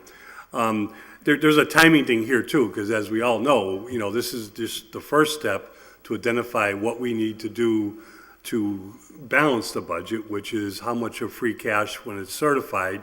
Once we tell the state this is what we have to balance, then we take it either from free cash or whatever source is put in front of us, to balance the budget. Then the tax bills can go out for the final quarter, combined quarters of third and fourth quarter. But I think the presentation is the key to get that out on the table until we understand what we've all been hearing, very late, but what we've all been hearing the last several weeks. And that will take place with, if there's no change right now, we're scheduled for Monday at 6:30. Okay. Councilor Lisi would like to speak again. She's gone twice pursuant to rules. We can suspend the rules. Don't think that I have gone twice on this. You have. But motion would be to allow the councilor to speak a third time. Seconded. All those in favor? All those opposed? So I just want to reiterate the point that I just would like for us to hear the information as a complete body as opposed to in separate subcommittees. Because I think what's happening through the committee process is that different committees are charged with different orders. We're talking to different people about different aspects of this larger financial situation. And everybody has only, it's like that, That analogy of three blind men trying to figure out what's an elephant. One person's holding the trunk, one person's holding the leg, one person's holding the tail, and they all have different conceptions of what an elephant is. I want everybody to get a full picture of what the elephant is, and I think that we all need to be at the same place at the same time and get the same information in our hands. And that's the only thing that I'm saying, because I think we need to be on the same page. This is important. I'm not minimizing the fact that we have financial issues to look at and address and understand. I'm not minimizing that at all. But I do find it problematic that some people are in this committee, they hear this person come in on that part of the issue, and other people's are on different committees hearing another part of the issue from different people. We need to get onto the same page. Thank you. Councilor McGivern. I disagree. The committee system works if people will attend committee meetings when something of importance is there. Monday, 6:30, I hope 13 of us are at that meeting for a presentation. Then we will all hear it together, and at the next full city council meeting, we can act on it. Let's make the committees work and stop complaining that there's stuff all over the place. When I started on this board, committees were made up of 3 people, 15 members of the Board of Aldermen. Every single committee member, every single committee started with 12 to 13 city councilors in attendance because they wanted to hear what was going on. Here, here. Anyone else? With that, before us was a communication that I hereby reappoint Bellamy Schmidt to the position of temporary auditor effective Friday, February 16th, and that was being sent to Public Service, which was seconded. All those in favor? Aye. All opposed? Motion to take items 4 and 5 as a package. Second. Motion is to, Councilor Bartley first. I think you had a motion prior. Yeah, just, can we, thank you, Josie. That's fine. I just want to suspend the rules, because since Danny brought up the topic, could we take out of order late file A, please? And if you could just address the Second. letter. Motion is to take out of order late file A. All those in favor? Aye. All those opposed? It's a communication from the Division of Local Services, Department of Revenue. If you could just read that, Mr. President. There's a motion that we read it out loud, so Second. it'd be to suspend the rules and take action on it now. Second. All right, all those in favor? Aye. All opposed? March 2nd, 2018 is a letter addressed to the mayor. Dear Mayor Morris, this letter serves as a follow-up to the correspondence sent on January 19th, 2018 regarding the status of your community's annual city and town financial report, Schedule A for the fiscal year ending June 30th, 2017. As of the email of this letter, your community has not submitted the Schedule A to Division of Local Services, the DLS Gateway System. Per state statute, this report was due by November 30th, 2017. The information in this report is cooperated with the DLS database, historical financial information, and is used by the state and federal agencies and members of the legislature and the Department of Programs and Policies impacting cities and towns. The same information is also available to communities, interest groups, citizens at large through the DLS Municipal Financial Trend Database. Ultimately, the completeness and accuracy of the data reported is critical to ensuring that the community's profile is fairly representative when various state and federal agencies use the information in their decision-making processes.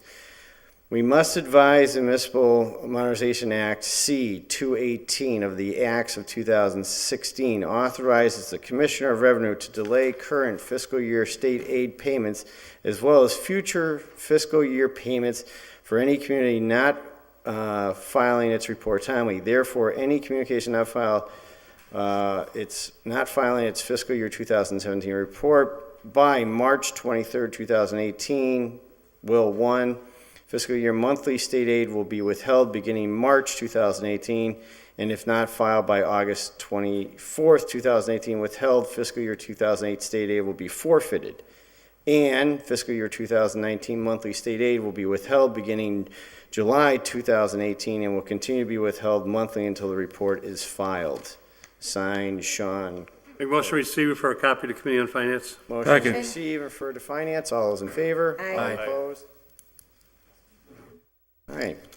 4 and 5, That's there was a package. motion. Mhm. I have 4. Let me find.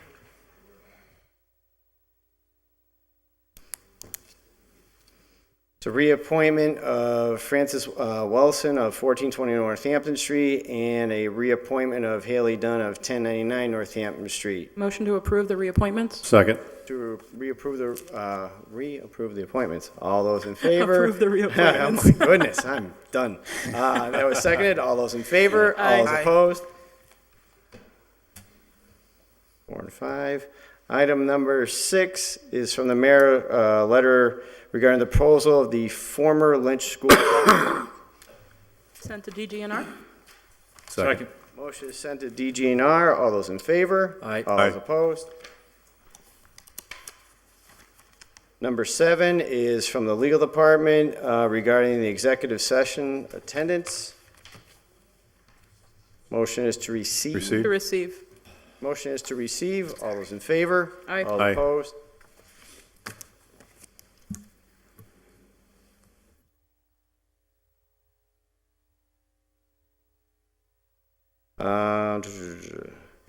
Number 8 is from the legal department, legal opinion regarding special permit extensions. Motion received. Motion is to Second. receive.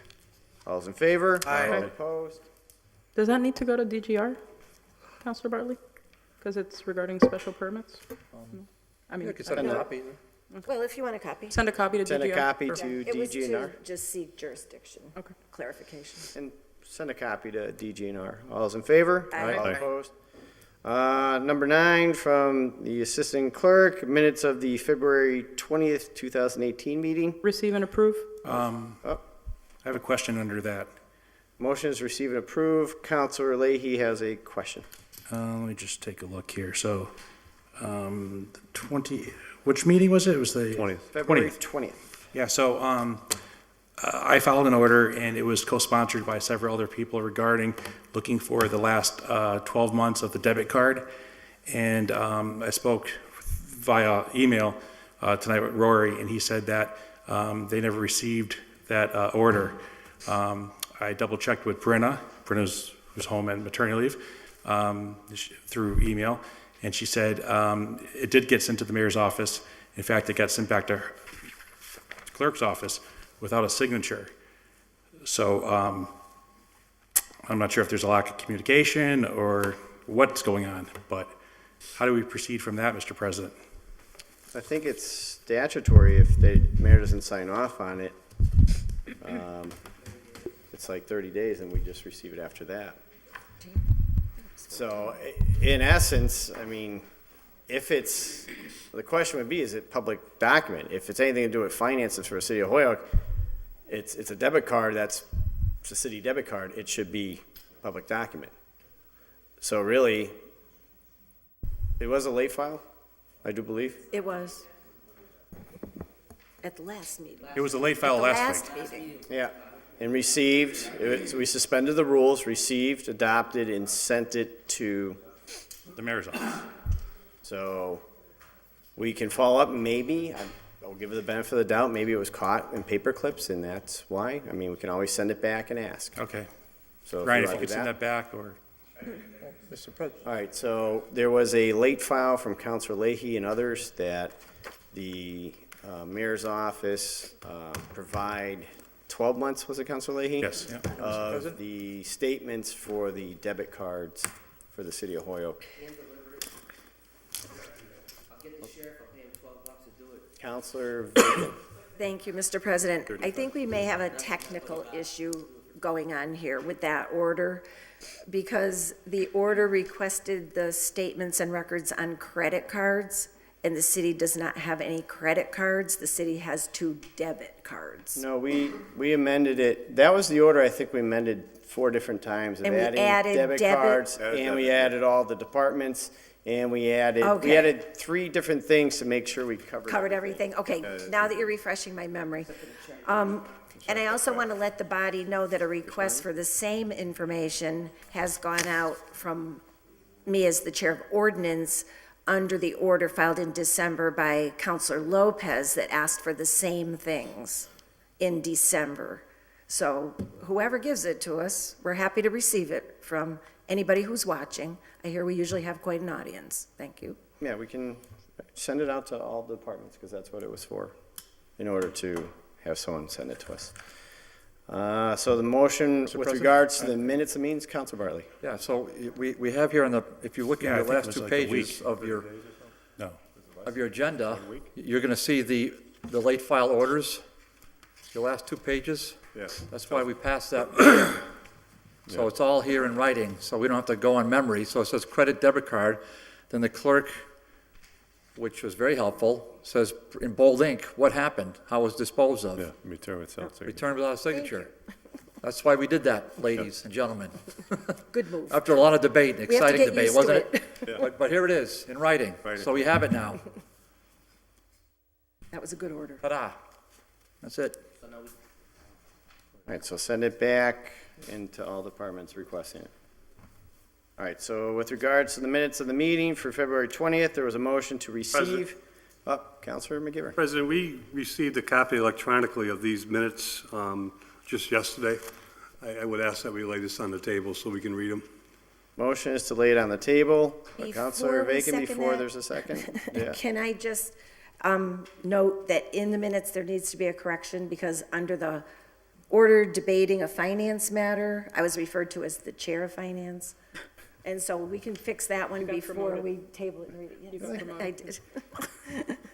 So what we can do is censor our corrections as well. Motion is to table it. Second? Second. That was seconded, and then anyone who has corrections, please email Ryan. We'll put those corrections in and take it up at the next meeting.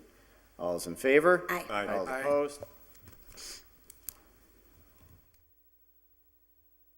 Item 10 is from Sandy Smith regarding the revenue anticipation note.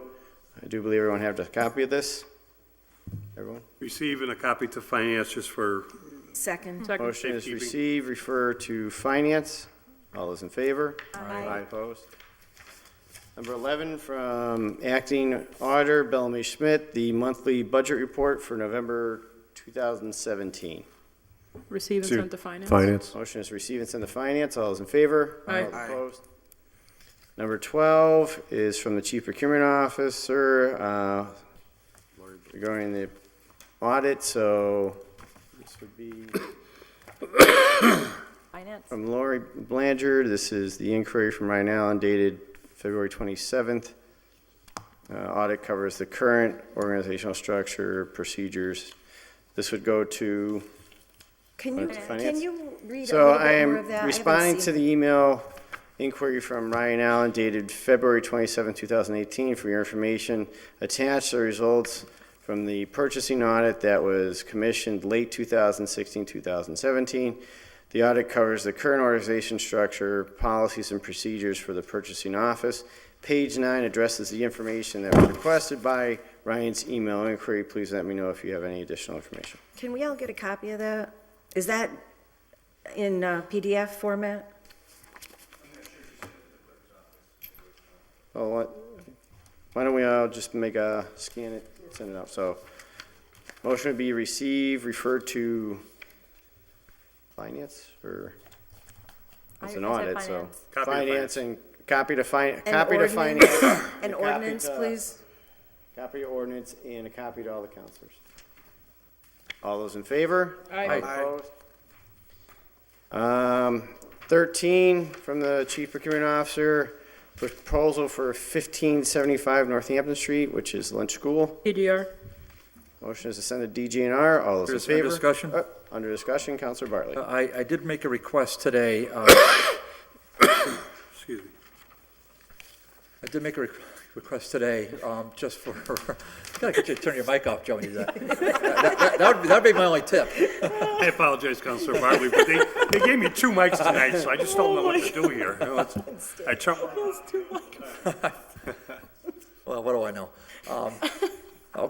I did make a request to Johnny Dijak to send to the committee. I don't think we got it in time for a late file, but we'll send it for next meeting, all the proposals that were submitted for that bid, because that's a question we constantly get in committee, and I just want to get it on the record, what were the other proposals and the amounts, okay? So I know that question will come up. Thank you. All right, very good. So the motion for this is to send this to DGNR. Yep. All those in favor? Aye. All opposed? Number 14 is from Alicia Zoller, Administrative Office of Community Development, Letter regarding fiscal year 2018 committee development, government relations, acceptance of the plan, annual plan for HUD funds. Received, DGR. Second. Motion is to receive and refer to DGNR. All those in favor? Aye. All Aye. opposed? Mr. President, Yeah. it's me. Yeah. You guys actually need to vote for that one. Yeah, but there needs to be a vote tonight.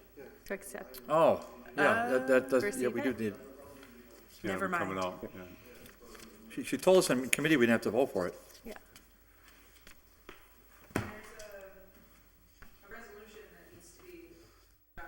I asked that specific question in committee. Well, hold on.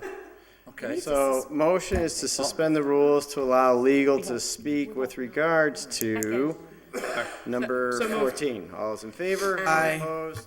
Over to legal.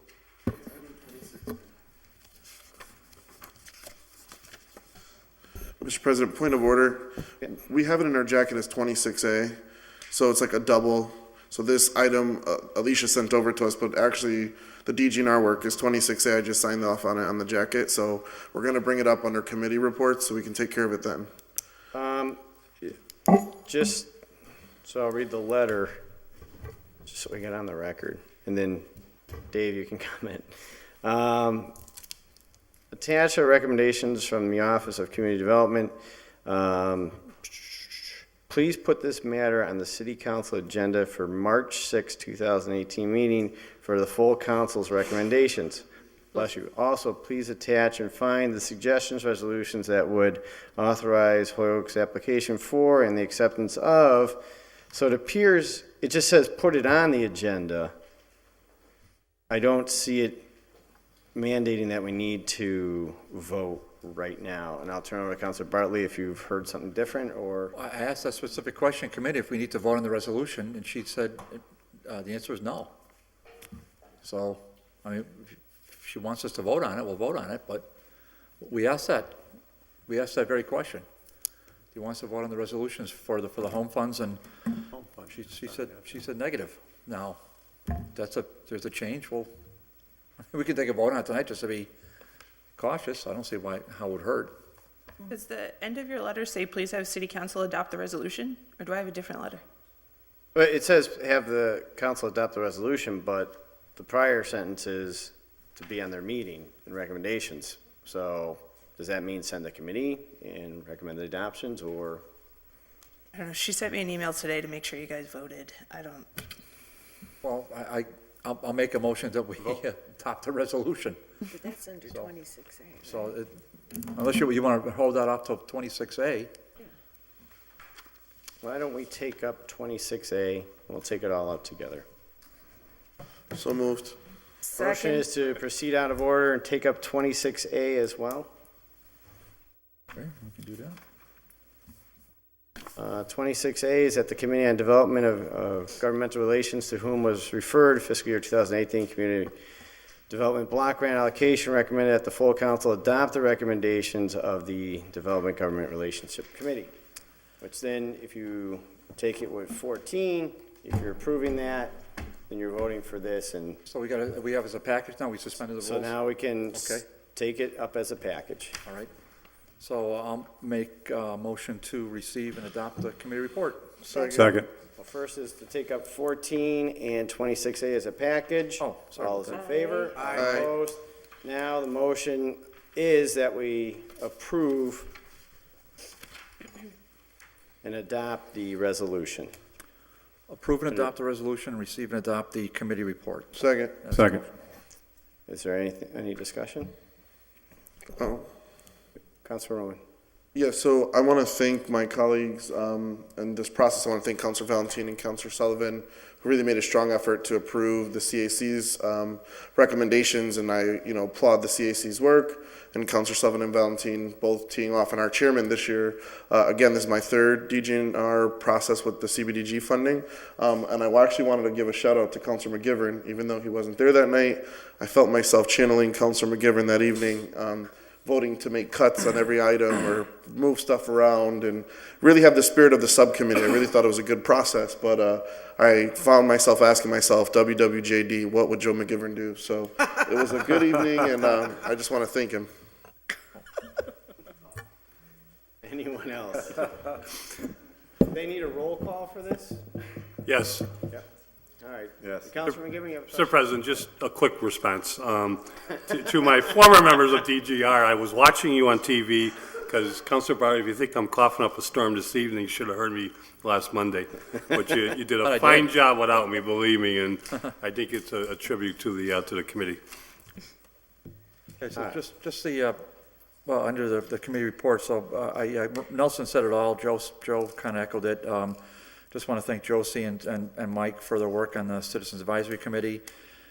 We had a robust discussion, a couple and a half hour meeting. We went through all this. We want to thank Alicia Zeller and her staff that came well prepared and listened to all our debate. And I think we did a pretty good job. I actually had a discussion with the mayor this morning at the breakfast that Councilor LeBron Martinez mentioned.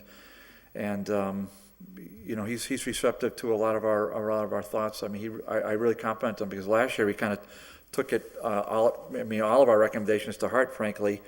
And they're very, very positive. In fact, one of them you're going to see later on the agenda when we get to it relative to 278 Pine Street. So that was demoed with CDBG funds, but we almost had that paved over with CDBG funds. And fortunately, the committee and the council recommended we not do that.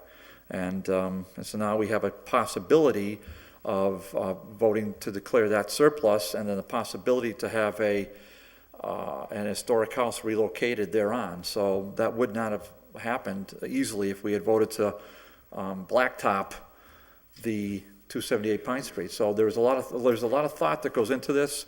I just want to point out, Mr. President, so there are two categories. There's non-public service. Listen, there's $3.38 million worth of requests, $3.38 million, and the pot of funds totals $731,000.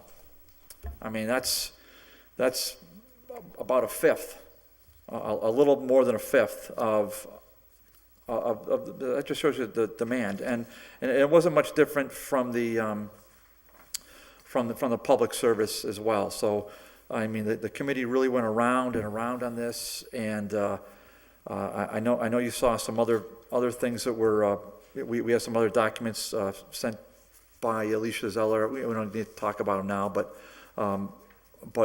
relative to the farmers market, but I thought we did a pretty good job on getting through all that. We really supported, the people that we saw at the group tonight, Mr. President, the people that are hurting. Well, the people that were supported by these public service funds, I mean, they're the most desperate people in Holyoke. You're talking about Margaret's Pantry and Kate's Kitchen and Women's Shelter Compañeros, and the list goes on, Mr. President. And there just isn't enough money for them. We're grateful for the money that we do have from the federal government, and I understand that it's going to continue for at least another year despite a lot of other comments. So Alicia was very optimistic about that, but of course there's no promises, right? So I mean, we're hopeful that the city council will kind of get behind what we supported for this, and then ultimately it's the mayor's call. But I thought the committee did a really outstanding job. Thank you. Anyone else? Councilor Tallman. I'd like to also thank Councilor Sullivan and Councilor Valentin for the work they did and their committee. And it was really, it's not an easy thing to go through that and to give you recommendations. And I agreed with a lot of them, but some of them I did disagree with, and we sort of changed things around a little bit. But I think overall the committee worked well together and compromised on a few things and doing the best with what little money they have, whatever money it is. It's very helpful to the community, especially the public service agencies and the youth in this community. So, and Councilor Roman, you really spoke well that night, and I think you did channel Joe a little bit that night. Good job. Councilor Sullivan. Yeah, and hopefully this will just, to close things out, if we can, really give a shout out and a thank you to the people that are on the Citizens Advisory Committee. They're the first ones that really get a look at this. They're a group of, regular taxpayers, homeowners here in Holyoke. They do this, a couple of them have been on it for several years now. They really are an unrecognized, unsung group of people putting in a lot of time and effort on this. Definitely. Thank you, and thank you to Counselor Sullivan and Counselor Valentine for stepping up on this. I know both volunteered. There's a little confusion as to who was going to do it, and then they both said, we're both going to do it. So thank you both for the outstanding work, and everyone who's involved, especially those who volunteer for it. So to show my appreciation, Counselor Valentine, I drew out of the can. So when we do a roll call, you get to go first Yeah, I tonight. know, I heard. That's the last time I sign up for anything. So with that, if there's no further discussion, the clerk will call the roll. If you're voting yes, you're voting for the resolution. If you're voting no, you're voting against it. Valentin, Yes. Anderson Burgos, Yes. Bartley, Yes. Bresnahan. Yes. Leahy, Yes. LeBron Martinez, Yes. Lisi, Yes. McGee, Yes. McGivern. Yes. Roman, Yes. Sullivan, Yes. Tallman, Yes. Bacon. Yes. Unanimous. With your vote, you approve the resolution. Item, we're at 15 now, which is from, once again, Alicia Zoller, a request for additional information, and she provided the information that was requested from the DGNR meeting. Motion received. Motion is to Second. receive. All those in favor? Aye. All Aye. opposed? Item 16 is from Mike McManus, Superintendent of DPW, ongoing park and recreation facilities update. Send it to, Public service? motion is receive and send to public service. All those in favor? All those Aye. opposed? That's just a communication on the tennis courts, Pouliot Pool, Valley Arena, so on and so forth. 17, we already took up. 18 is from the Board Motion of to Fire. receive. Motion Second. is to receive. All those in favor? Aye. All opposed? Petitions, number 19. Petition from Echo ATM to renew their secondhand license at the Holyoke Mall. Motion to approve as long as everything is in order financially. Second. Motion is to receive and approve. Everything's paid up. All right, so motion is to approve the renewal. It was seconded. All those in favor? Aye. All opposed? Under discussion, has anybody seen that? I have. Have you? Yeah. No. Did you see how it worked? Yeah, it's actually, but I can speak? You're saying Go ahead. All right. Yeah. It's outside of JCPenney by the US Post Office. So as you're coming down the escalator, it's kind of on your left-hand side. So you put your cell phone in it and you get cash right there? Yeah, you tell what the phone is.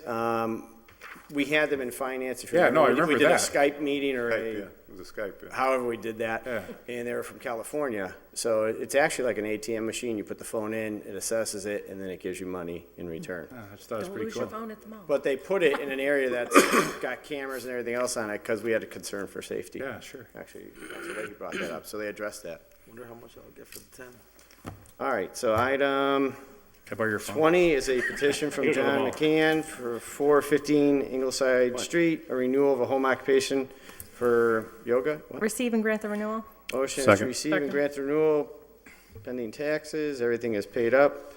All those in favor? Aye. All opposed?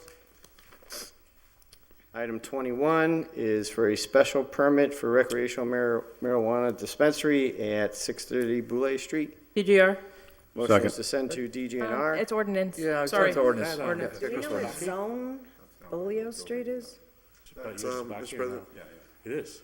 Counselor Roman. it's the Cars building that Mr. Flores was looking at before. It's in Ward 2 in the industrial general zone. And it's there's new tenants there, and we're gonna hear one from the factory right next door to it coming up soon. Thank So this goes to ordinance. Ordinance, yep. All right, motion is to send to ordinance. All those in favor? All opposed? Come on, Danny. President's report. I think we already addressed it in the last brigade. Let's see, first was an update on the state auditor. As I mentioned earlier, I did speak with William Keith.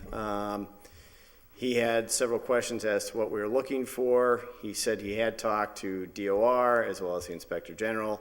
I know We're going to have Ryan send out a communication as to what we received and adopted. We'll have that sent out tomorrow, if that wasn't already done. I did speak with Councilor McGivern, the Chair of Finance. Our goal is March 12th to have everybody in. So I know we went around the room. The issue is to have in all the parties that were referenced in that discussion to come in on March 12th. The communication should have gone out. If not, it'll be going out tomorrow to all those individuals. And the outside auditor has given a verbal confirmation to the chair that they will be in as well to give a report. So Melanson Heath, all the former auditors, whoever else, everyone to come in. Thank you. The goal is, and everyone said it correctly, we're not here to point fingers. The real issue is to get down to what the problem was, fix it, and move forward. If there are problems, they will be addressed. That is our goal, to make sure that this process is open and transparent to everyone in the city. There are concerns, we are getting the calls, and that's why, once again, it gets a little heated in here, but we have to answer to people. March 12th, we'll hopefully get those answers. Also, Rory Casey in the mayor's office sent an email. Councilor Roman is stepping aside from the school building committee. He has a conflict, so therefore it opens up for whoever would like to volunteer for that. I think Councilor Burgos would like to.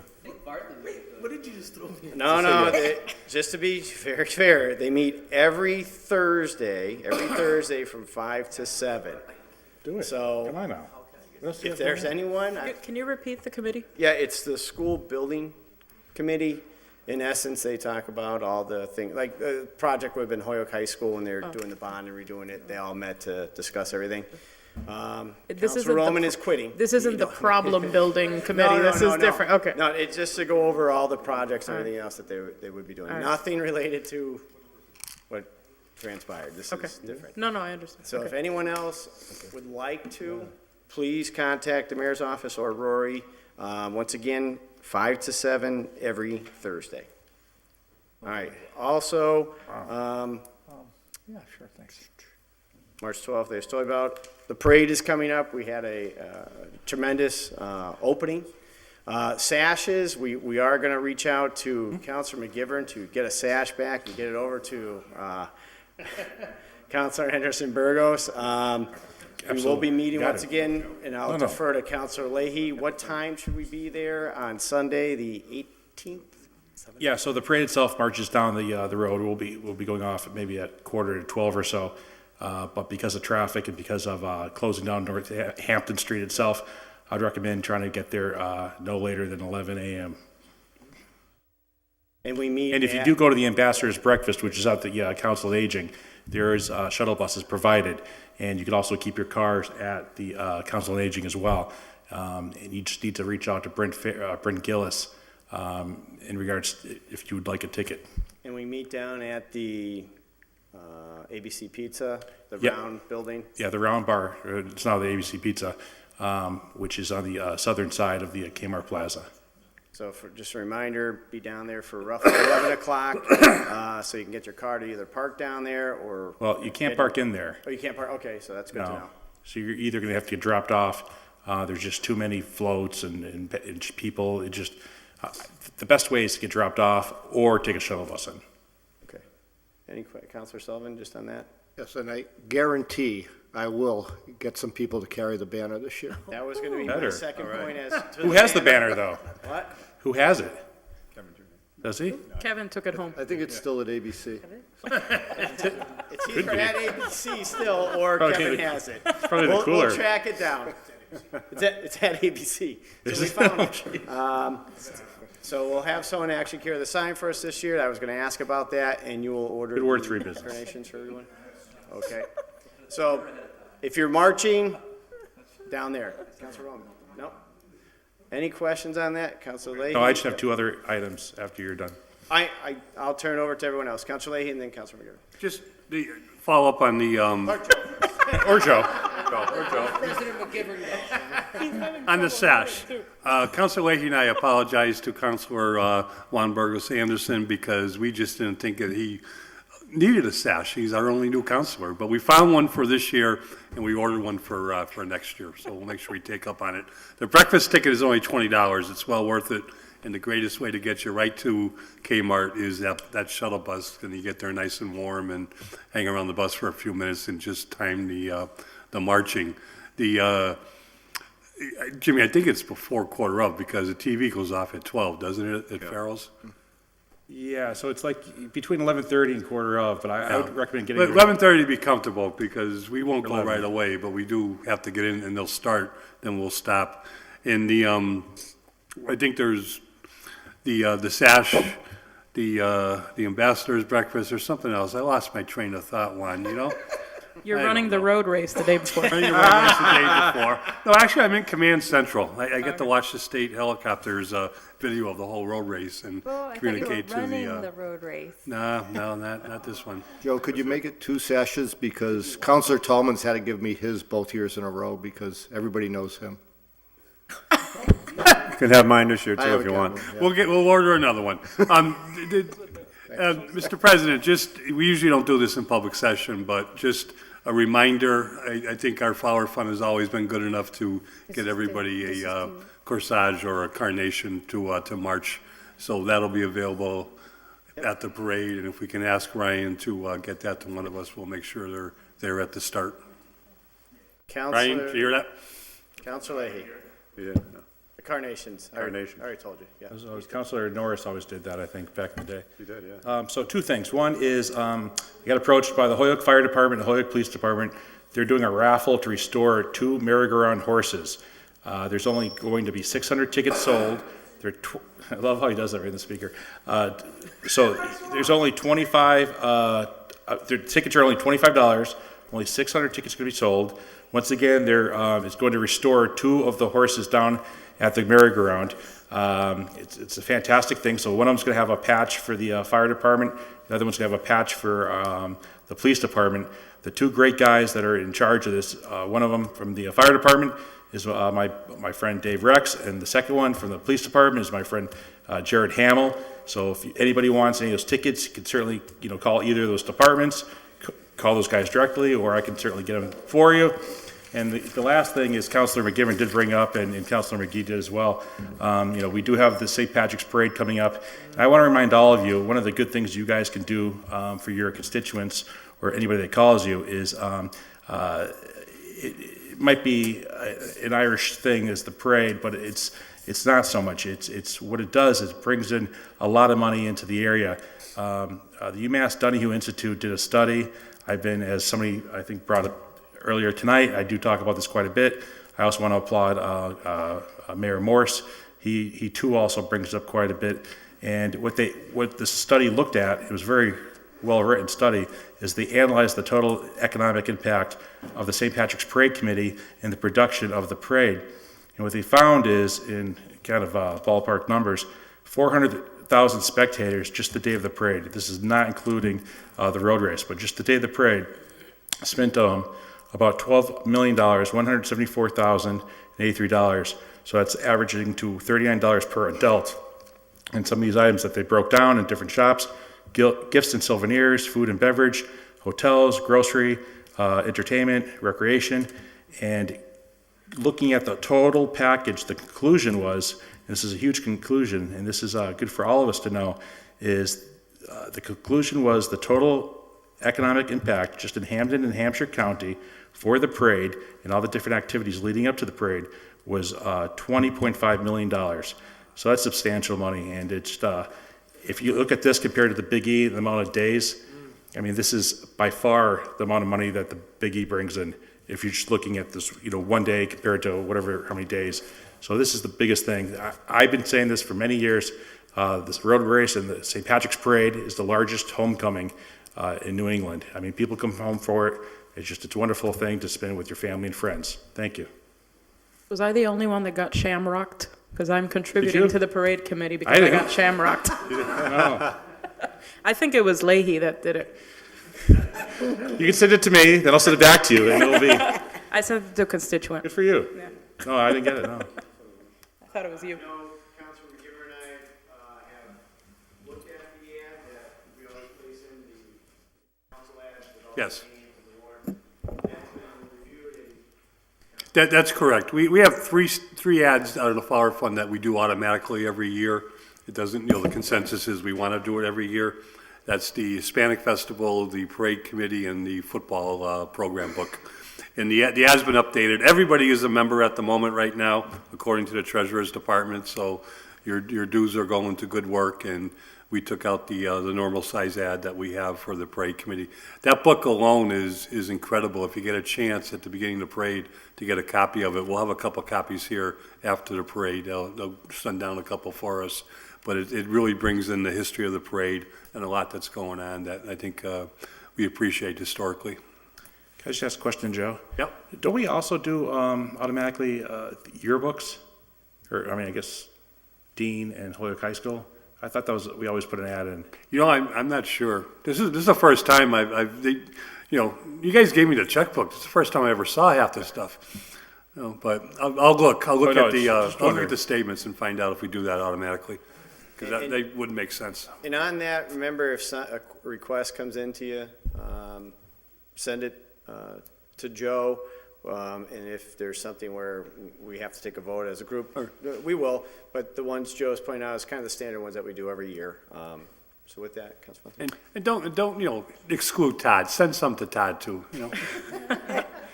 So as we're talking about parades, I also wanted to make an announcement that the cities of Holyoke and Springfield are going to be recognized at the New York Puerto Rican parade this year. And so just for all of you to know, that's one of the biggest Puerto Rican parades in the nation. And the way they work is pretty much from committee to committee. So our former colleague Diosdado Lopez will be also involved with that, as well as many of us here in this room. But just so you all know that this year, Holyoke and Springfield will be recognized at the Puerto Rican Day Parade in New York. It's going to be Sunday, June 10th, and it's at 11 a.m. Yeah, that'd be a fantastic. Yeah, we should definitely keep talking about how to get a lot of folks in the community involved, but just wanted to let you know it's about 3 months from now, so save the date. Thank you. By train, Mike just told me to get a bar on the train. Anyone else for the President's report? Anything to add? Anyone?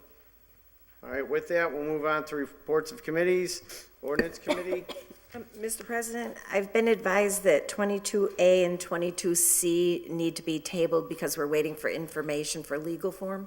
Okay, so the motion is to take 22A and 22C as a package. So moved. All those in favor? All Aye. opposed? Motion is to table them, To the waiting next for... meeting, just for form. Yeah, okay. Right?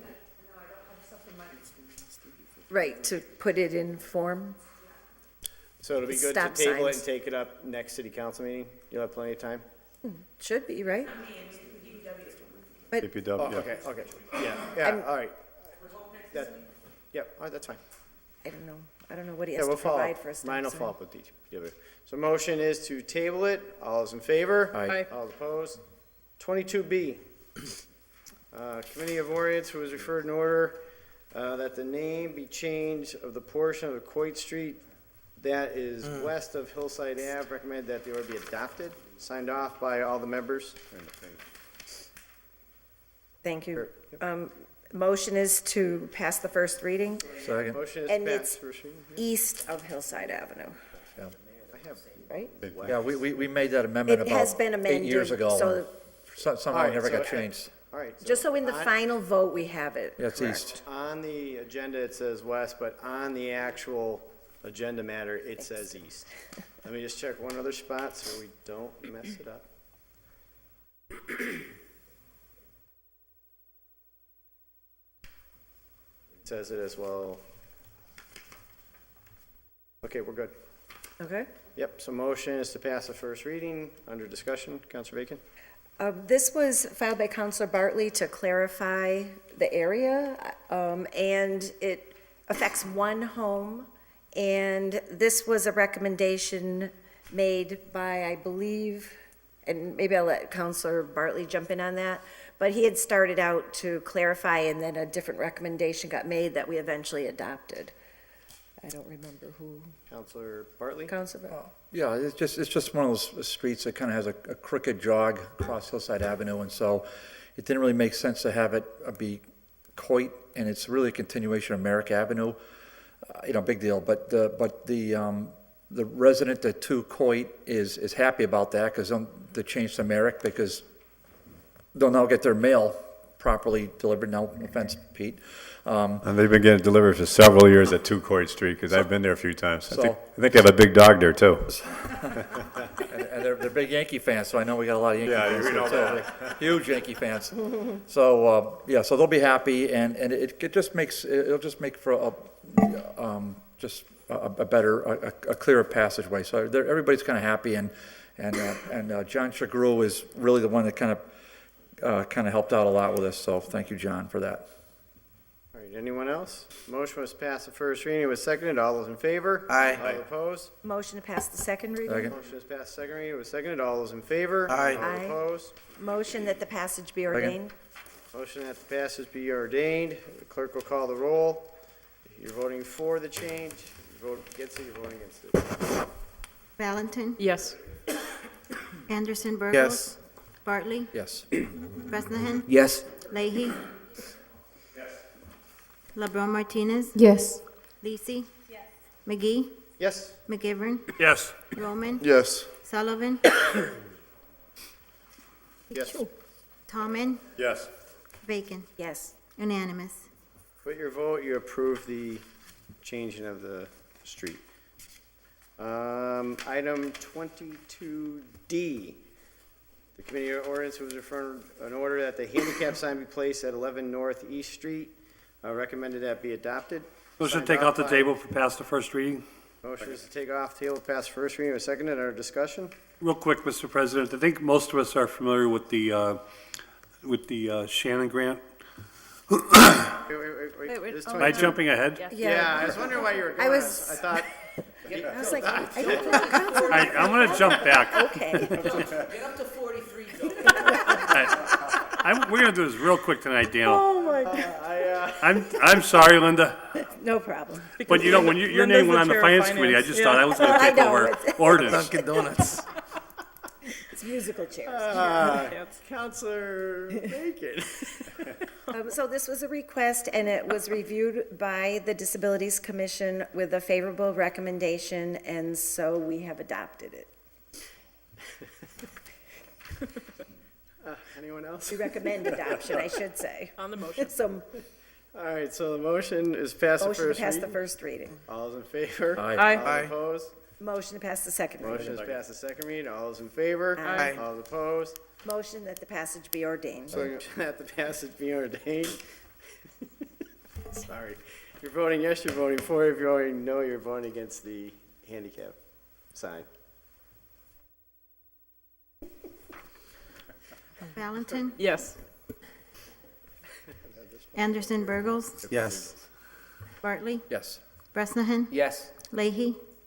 LeBron Martinez, Yes. Lisi. Yes. McGee, Yes. McGivern, Yes. Roman, Yes. Sullivan, Yes. Tommen, Yes. Bacon. Yes. 12 yeas. With your vote, you approve the handicap sign for 11 Northeast Street. Yes. 23A, Finance Committee, of which the first one is, 23A is from the Committee of Finance in order, according to Mass General Law, Chapter 44, Section 53A, that the council hereby accept the provisions of the Shannon Grant. Motion to receive, pass the first reading. Second. Motion to receive, pass first reading, seconded, Counselor McGivern. As I was saying, the Shannon grant is $385,000, still one of our more lucrative grants that are funneled through the city, through the police department to be more specific, but it goes out to a number of different agencies, as I think we know. The lead agency has been and continues to be the Hoyoke Boys and Girls Club. We held up this grant for a couple of weeks to ask some questions, but we were very fortunate to have Eileen Kavanaugh come in, who is the CEO of the Boys and Girls Club, and to make a presentation and answer our questions on how there's a number of MOUs that take place. Other agencies besides the police department, which I believe hit the Shannon grant for a couple things totaling $87,500, is Hoyoke Community College runs a GED program. The Chicopee Boys and Girls Clubs gets a small portion of it, about $7,000, And one of the ones that what we wanted to hear more about, because of a number of things that are going on, is almost $9,000 goes to the Holyoke Public Schools. All this money is geared towards a youth, it's called a youth suppression type grant for people who offer services that are going to work with youth in terms of people who are involved with crime, gangs, things of that nature, to offer different motivations to keep them out of trouble, so to speak. The $9,000 in the public schools is a small amount, and it's used for the restorative justice program. And I had a number of people recently, especially a lot of teachers recently, asked me about the restorative justice program and the understanding that, I think there's a lot of misunderstandings about the program itself. But I reached out to Dr. Zreich, and he asked the interim principal of the high school to come in this Monday, Dana Brown, who is also a former city councilor from the eastern part of the state. And he made some good points and answered a lot of our questions along with Eileen Kavanaugh. Essentially, what we asked was, is restorative justice the only discipline policy and the only discipline policy within the schools? And they said it is not, but occasionally it's been misused by certain administrators and has been misunderstood by others. In the long run, my request was that we remember when we're working and reaching out to do good things for students, for youth, especially students who are in need in an element that, could lead them down the wrong road of life, that, these things are all positive and the concepts are all good. But you can't just be about students if you're not about teachers. And you can't forget that the classroom decorum itself is very important to teachers, to the students who are not disruptive to the class, in that, that the administration needs to back up teachers when certain things happen. Dr. Zreich, he says he believes the Principal Brown is very understanding of that and works towards that on a daily basis. So in all, the grant is a great grant, and even with issues that were brought to the table, I think we got the questions answered and got some messages out there. And at the same time, I would encourage everyone to vote in favor of, once again, accepting the Shannon grant. Councilor Roman. Yes, thank you, and I want to thank my colleagues, and I'm going to stand in support of this, and I actually want to see more funding for restorative justice programming in the city of Holyoke, seeing the amazing work that restorative justice students do in the school, and the flip to that would be we have a high incarceration rate of our young people in the school systems. Last year, 24 kids were arrested in the Holyoke Public Schools, and I think that the Shannon grant needs to go further, and I would actually, love to advocate for more federal dollars going to restorative justice, because it's an alternative route to those kinds of arrests that are unnecessary and unwarranted. And so I thank my colleague for getting those clarifications around the benefits of restorative justice. And a lot of these youth are using, restorative justice circle processes to really communicate, get to the root causes of these issues. And, when I was the former chair of the Joint Committee of the City Council and School Committee, getting into those deeper issues so we can improve not just teacher-student relationships, but police and the school department's relationships. I think that we have to dig deeper, and as a community and as a whole system, we should look at restorative justice models throughout the district. Young people as young as 11, 10 from our Morgan or Kelly getting arrested is not a good model. So I think that I'm encouraged by this restorative justice funds, and I look forward to seeing more of it. So I thank my colleague for digging deeper, and I thank everyone in the body for supporting it. Thank you. Anyone else? Motion was passed the first reading. All those in favor? Aye. All those opposed? Motion to pass the second reading? Motion is passed the second reading. It was seconded. Clerk will call the roll. If you're voting for the grant. If you vote against it, you're voting to deny the grant. President? Valentin? Yes. Before we vote, I'm sorry, can I just say that I have to abstain because Career Point does get fundings out of this? Councilor LeBron Martinez and Councilor Leahy will be abstaining from the vote. Valentin? Yes. Anderson Burgos? Yes. Bartley? Yes. Bresnahan? Lisi? Yes. McGee? Yes. McGivern? Yes. Roman? Yes. Sullivan? Yes. Tommen? Yes. And Bacon? Yes. 10 years. With your vote, you approve the acceptance of the Shannon grant. President, I would make a motion to suspend the rules to take up 23B, 23C, and 23D at the same time. Second. Motion is to suspend the rules, take up 23B, C, and D as a package. It was seconded. All those in favor? Aye. All those opposed? Counselor McGivern. Thank you. Each of these are becoming more and more familiar on an almost weekly basis.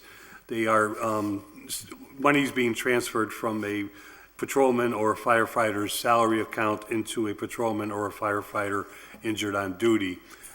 We had, again, as always, John Hart comes in and does a great job of answering some questions in terms of why is there, so much injured on duty, or is there more injured on duty than normal? And there's a number of things I think we found out, and Councilor Sullivan had some good questions in terms of what are we doing in terms of trying to be preventive towards injured on duty. And there's a lot that was discussed, which included and one of the reasons why we're seeing so much of this, well, two reasons. One is last year when we adopted changed the rules to adopt that the interdepartment transfers within same categories could no longer be done without coming back to the city council. This is something that is done on a very frequent nature, and I'll try to explain that the way it was explained to us. These are actually, sometimes it's one or two firefighters, sometimes it's one or two patrolmen. These are actually, each of them almost representing different pay periods, because each department doesn't know what's going to happen with an injured on duty sometimes, and sometimes it's a 2 or 3 day thing, and they don't know what's going to happen until the individual files for the injured on duty. And the questions that were answered, and this is the one I think meant the most to me, it finally hit home, was if a police officer on Friday or over the weekend has an injury on duty, that it may not be a significant injury, but it could be something that, would come to play into the future, he has to report it. Once that injured on duty report is filed, that police officer, he or she is required to go to I say wellness center, but it's not the wellness center, it's Work Connection. Thank you, Gladys. And that's where a medical evaluation takes place, which could determine future medical evaluations and could determine if this person can go back to work. It's a protective procedure, but it automatically puts a person on injured on duty for the weekend, because until they are evaluated, it's just the nature of the beast. So talking to the chiefs and talking to the representatives of these departments, I think our general questions have been pretty much answered. There are some long-term issues. They are personnel issues, something that, regardless of these transfers, are something that we can't get into too directly in terms of, I think, especially in the fire department, where there's a long-term injury that, it certainly has an impact on overtime and so forth. I'm talking a lot about this, even though these are pretty much routine, because later in the evening, there's a few on the item that are incoming, and if there's no objections, I'm going to start asking that we just pass these outright when they come in. If there are any questions, we'll certainly put them into committee. But each of these, we've answered our general committee questions. We do receive names, but we don't take those names and announce them publicly for obvious reasons. Councilor Bacon. I would just like to say that I would support that as long as we're able to get the same assurances from a representative from the fire department relative to the documentation around injured on duty that the police representative stipulated to.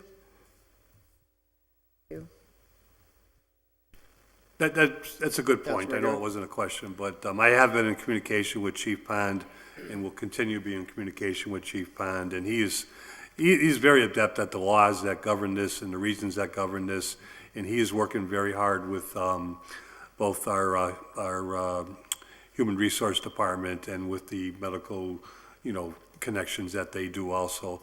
And he also sometimes, feels, and I think the police sometimes recognize that at some point in time, injured on duty has to become a disability. And that sometimes is forcing an issue with an individual, and other times it's not. There's, excuse me, there's also a point where, and I think the police department in their contractual language, where there is light duty, and they do work to put, police officers in light duty situation as quickly as possible. Councilor Bacon?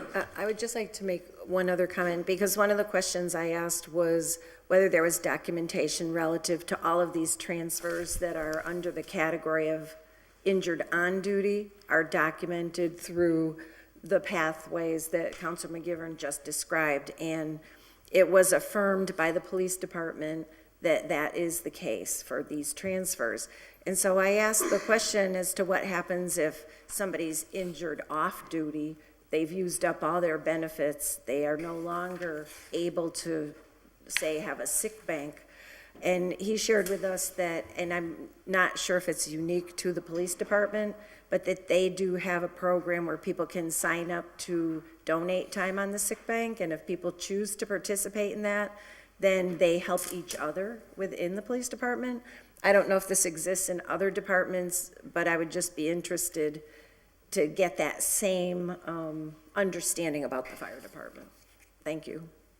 And just for people at home, 23B was a transfer from patrolmen and firemen. One was for $7,299.81. Firefighters was $4,053.70. 2 injured on duty. 23C was the patrolman only. That was $24,966.37. 2 injured on duty. And then 23D was $4,053.70 from firefighters, 2 injured on duty. As Counselor said, these are positions that we're paying for with the budget. When they go injured on duty, we just move them over to the injured on duty line for accounting purposes. So with that, 23B, C, and D, the motion is to pass the first reading, and that was seconded. All those in favor? Aye. All opposed? Pass the second reading. Second. Clerk will call the roll, and if you're voting yes, you're voting to approve the transfers. If you vote no, you're voting against the transfers. Valentin, Yes. Anderson Burgos, Yes. Bartley, Yes. Bresnahan, Yes. Leahy, LaBelle Martinez, Yes. Lisi, McGee, Yes. McGivern, Yes. Roman, Yes. Sullivan, Tallman, Yes. Bacon, Yes. unanimous. With your vote, you approve the transfer for injured on duty. 24, Public Safety Committee, there weren't any. Public Safety, Public Service, there weren't any. 26 is Development and Government Relations Committee, of which there's 26A. No, we canceled it. Oh, 26A, yeah, I wrote it down, I skipped it. That'd be nice. 26A is done, so 26B. Oh, yeah, Oh, tough that's for you what- guys. Ryan's confusing me. All right, 26B, the Committee of Redevelopment, who was referred and ordered that in accordance with Mass General Law, Chapter 30B, and the Hoyle Code of Ordinances and Procurements, the City Council considered declaring parcel 278 Pine Street as surplus property and available for disposition. Motion receive and adopt the committee report. Motion is to receive and adopt the report under discussion. Councilor Bartley. Yeah, we had a very brief discussion, Mr. President, and Marcos came in and he described what's happening with his property. He told us the assessment of it. He asked that, he said that there's one potential bidder for this parcel, and just to orient us, it's near the Wisteria Hearst and the Senior Center at the corner of Hampshire Street. So, Hampshire and Pine. Pine and Hampshire. Yeah. Pine, exactly, Pete. Yeah. Pine and Hampshire Street, sure. And so the committee heard, we're always happy to get these things back on the, on the city tax roll, and so we unanimously voted to declare surplus. So if we, just to remind ourselves, it needs a 2/3 vote to declare it surplus, and then if the property is going to be conveyed out, then it has to come back to us once they have a bidder, and to be conveyed out, that takes a majority vote. Just want to remind the body. Thank you. Anyone else? Councilor Fountain? Thank you. So I would encourage us to support this. It sounds like a great idea and plan if this all happens and comes through and everything falls into place. And again, it would be replacing an empty lot with hopefully actually affordable housing. So that's my understanding of the plan that's been presented as a possibility, and so I encourage my colleagues to support it. Anyone else? So motion is to receive and adopt the committee report. Clerk will call the roll. If you're voting for it, you're voting to declare it surplus. If you vote against it, you're not voting to declare it surplus. Valentin. Yes. Anderson Burgos. Yes. Bartley. Yes. Bresnahan. Yes. Leahy. Yes. LeBron Martinez. Yes. Lisi. Yes. McGee. Yes. McGivern. Yes. Roman. Yes. Sullivan. Yes. Tallman. Yes. Bacon. Yes. Unanimous. With your vote, you've voted to approve the property as surplus. 27, Charter and Rules. 27A, Committee on Charter and Rules was referred in order that an official charter and rules change to ballot question be placed in the next regular scheduled municipal election. Ballot question creating a recall process for elected officials. Recommended that the order be adopted. Receive and adopt the committee report. Motion is to Second. receive and adopt the committee report. Under discussion, Councilor Roman. Yes, thank you, Mr. Chair. And again, I'll just remind my colleagues that we did in fact pass this unanimously last year. It went to the mayor's office. It did not get signature to go before the state legislature to appear on our ballot last municipal election. This year, the Charter and Rules Committee took it up again, and I thank my colleagues, we passed the exact same language that the Ordinance Committee really labored over for a long time, and I provided all members of the body with that language. And I want to thank Crystal again for providing us with that same exact language. So we passed it out again, specifically with what's going on recently. I think that we need, and our community needs, a mechanism in which to recall four-year elected officials. And again, this isn't targeting just the mayor. We have our clerk, we have our treasurer, we have 2 school committee members at large who are at 4-year terms. And there's no checks and balance for the voters to be able to recall them. I think this is a fair order. I thank my colleagues who have supported this in the past. I have spoke with the mayor. I have talked to him about this, and he has indicated that he's going to support it this time around and pass it, of course, because he'll be grandfathered in, so this wouldn't apply, so of course that's convenient. But either way, I think we need this provision to pass. I think the voters, our constituents, and I think we all need this process. So thank you, Mr. Chairman. With that, I'll open it up to any other member of the committee or the body who wants to speak. Councilor Valentin, then Councilor Thanks. Bacon. We had a conversation about, not this, but we had a conversation about the CPA question and putting it on the ballot. And so this is how I see this, that it's about putting it on the ballot and giving the voters the opportunity. It doesn't mean that our vote here means we're in agreement with that. We're just talking about putting the question on the ballot. So I just wanted to use the comparison to the CPA conversation that we had over and over again in these chambers and the analogy of that. Thank you. Councilor Bacon. Thank you. Well, I'm generally not in favor of putting things on the ballot unless the citizens are seeking the change, because I just see it as more of a grassroots kind of endeavor. I do think when we voted to put the 4-year terms on the ballot, this should have been with it. If we were doing that, we should have done this at the same time. So as much as I wouldn't normally support it, in this case, I find myself in support of it. Thank you. Anyone else? Councilor President? Thank you. I just would like to point out that oftentimes we do not follow what the public votes for. There have been a couple major issues that have gone on the ballot that we have not followed. I would like to see, as far as elected officials, about appointed officials. Appointed officials have they're basically appointed for as long as that mayor is in term. I mean, I was always in favor of term limitations for all elected officials. And the argument that I always got set back to me was that, well, there are term limits. People have a right to vote that person in or out when they run for re-election.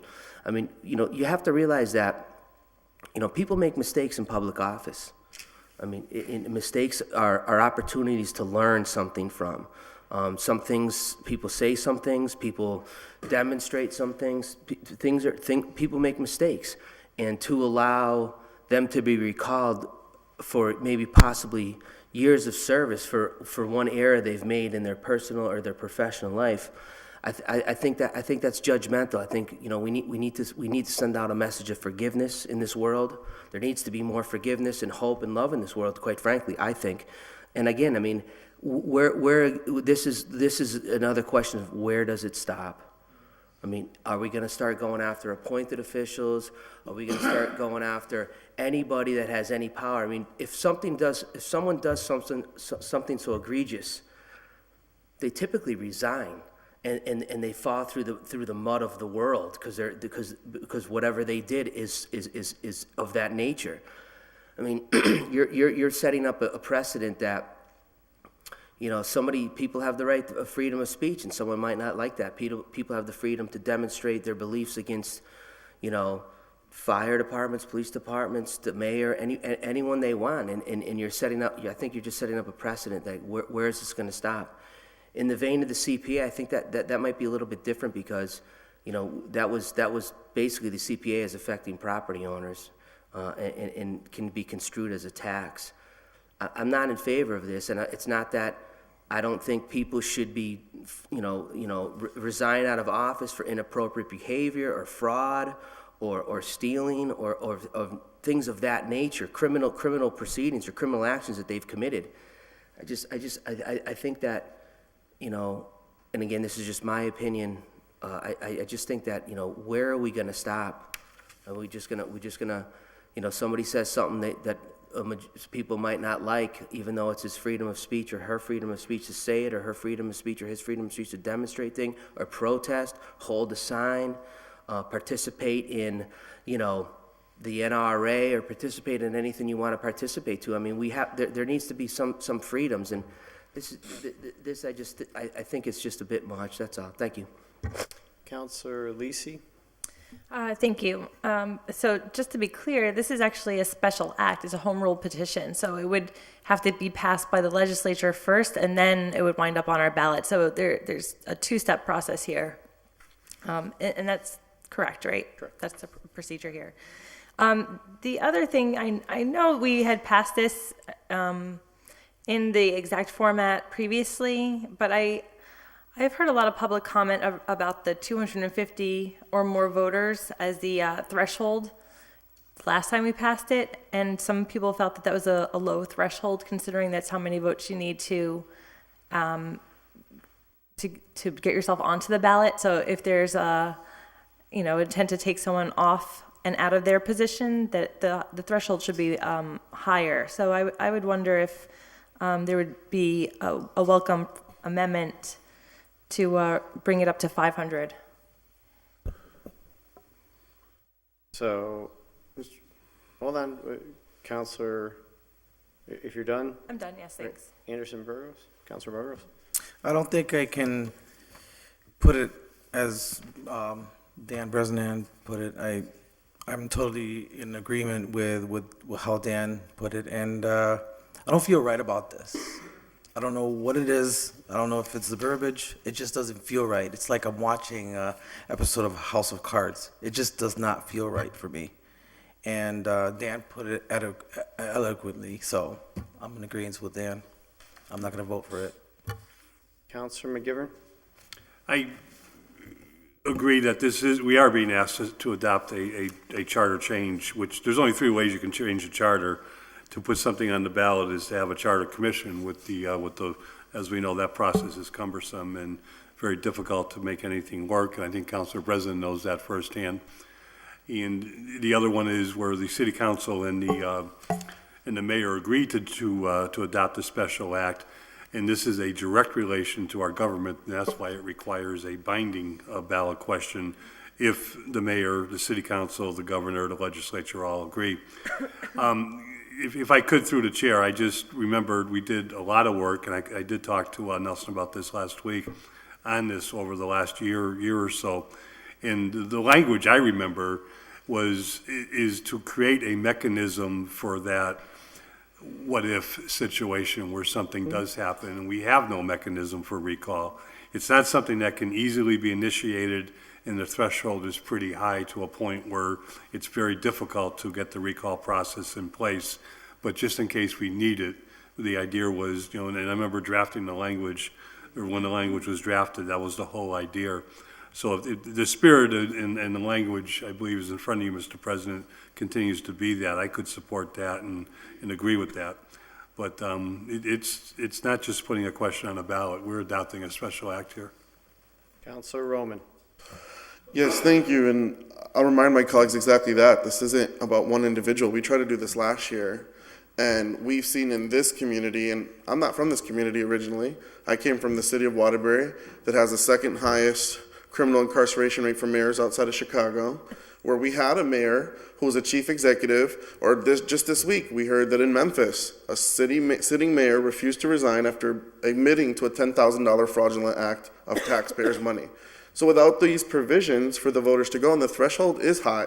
So with regards to my colleague's proposal, it's 250, which is what you need to qualify for a ballot, but then you'd have 30 days to get 10% of the registered voters of the city. So you have to go out and get 4,000 registered voters, certified signatures, in order for this to proceed forward. And there's notification of that elected official first, to answer my colleague's question, where that elected official is going to be notified, hey, the voters are bringing this forward for you.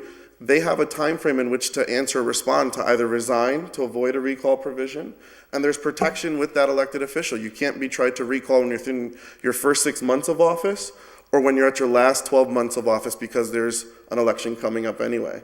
So there are safeguards for currently elected 4 years officials, and exactly what my colleague Councilor Valentin is saying, I too have heard from the public, and I've heard from the public overall, and we can look in this body and in other bodies where I hear from public members saying, hey, we have individuals who are elected in this body who have attendance rates that are atrocious, that are 4-year elected officials.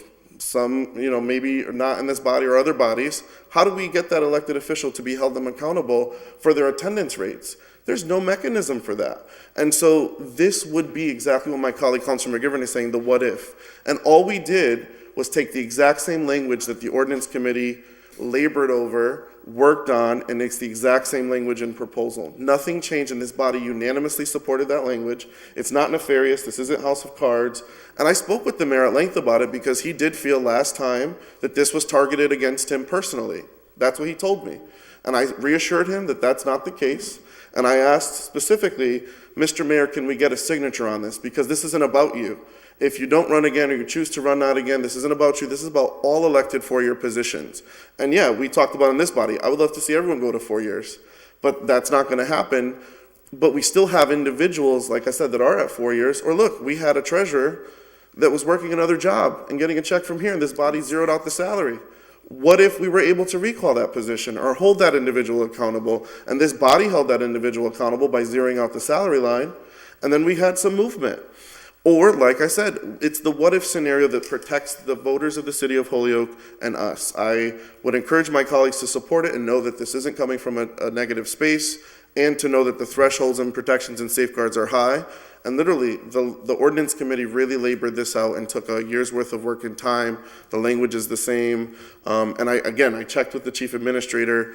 I talked to the mayor, understanding that this isn't targeted at any individual, but to protect the voters of the city of Holyoke. Thank you. Counselor Bacon? I was going to use the example that Councilor Roman used as one that would give our citizens a recourse in the face of a person who refuses to resign in a case of corruption, as an example. It's an extreme one, but we're reading about this more and more in the papers every day. And I think when you look at voting, I think Councilor Bresnahan made a good point. When voters vote for or against something and it doesn't happen in the way they voted, it creates apathy. Because people feel like I went out and I voted, we voted for this, it didn't happen, or we voted against this and it happened anyway. That creates apathy. When people see people doing something wrong, like working 2 jobs and taking their money, they get frustrated, and when they can't do anything about it, I think it leads to apathy. People disengage from things that they can't have an impact on.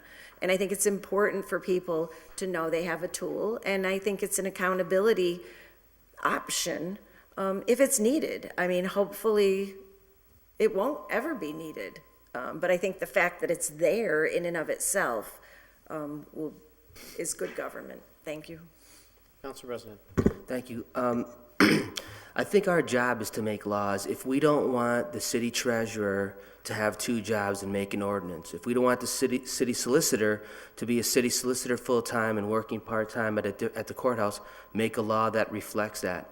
If someone is committing fraud, corruption, typically they're indicted or they're arrested. Those are that's resignation.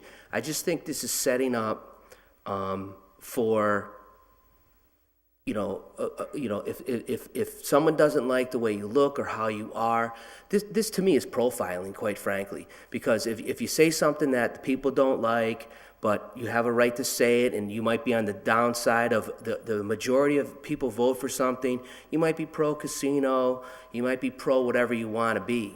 And it just sets, this is a form, to me, in my opinion, a form of profiling. If you want to make a law that says, if you're indicted, if you're arrested on felony charges, if there's fraud, if you have 2 jobs and you're moonlighting, you can't do that, or you have to resign, I'm all for this. But I just think this is a bit broad, and in my opinion is that there is a mechanism.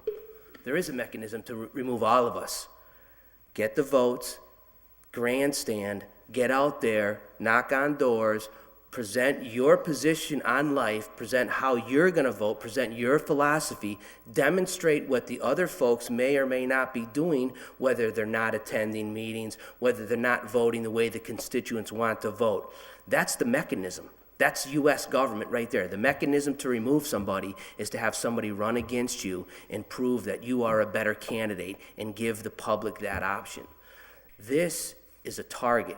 You're putting targets on anyone that's an elected official's back, in my humble opinion. Whether it's the mayor, whether it's us, whether it's a treasurer. If you don't want the treasurer having 2 jobs, make that an ordinance. You don't want the city solicitor to have 2 jobs, make that an ordinance.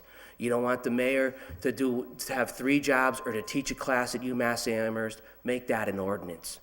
This could be vicious. And on top of it, we're looking at lowering the voting registration, right? So, I mean, where is this going to fill into folks that, own properties or how is that going to play out? Is everybody going to have the right to vote on, folks that have, born and raised here, struggled out of their lives here, own property here, worked there, send their kids to school here, went to school here? It's like, so now we're just going to allow anybody to vote anybody out at the age of 16 because they may have said something off color or may not agree with certain folks' stances on life?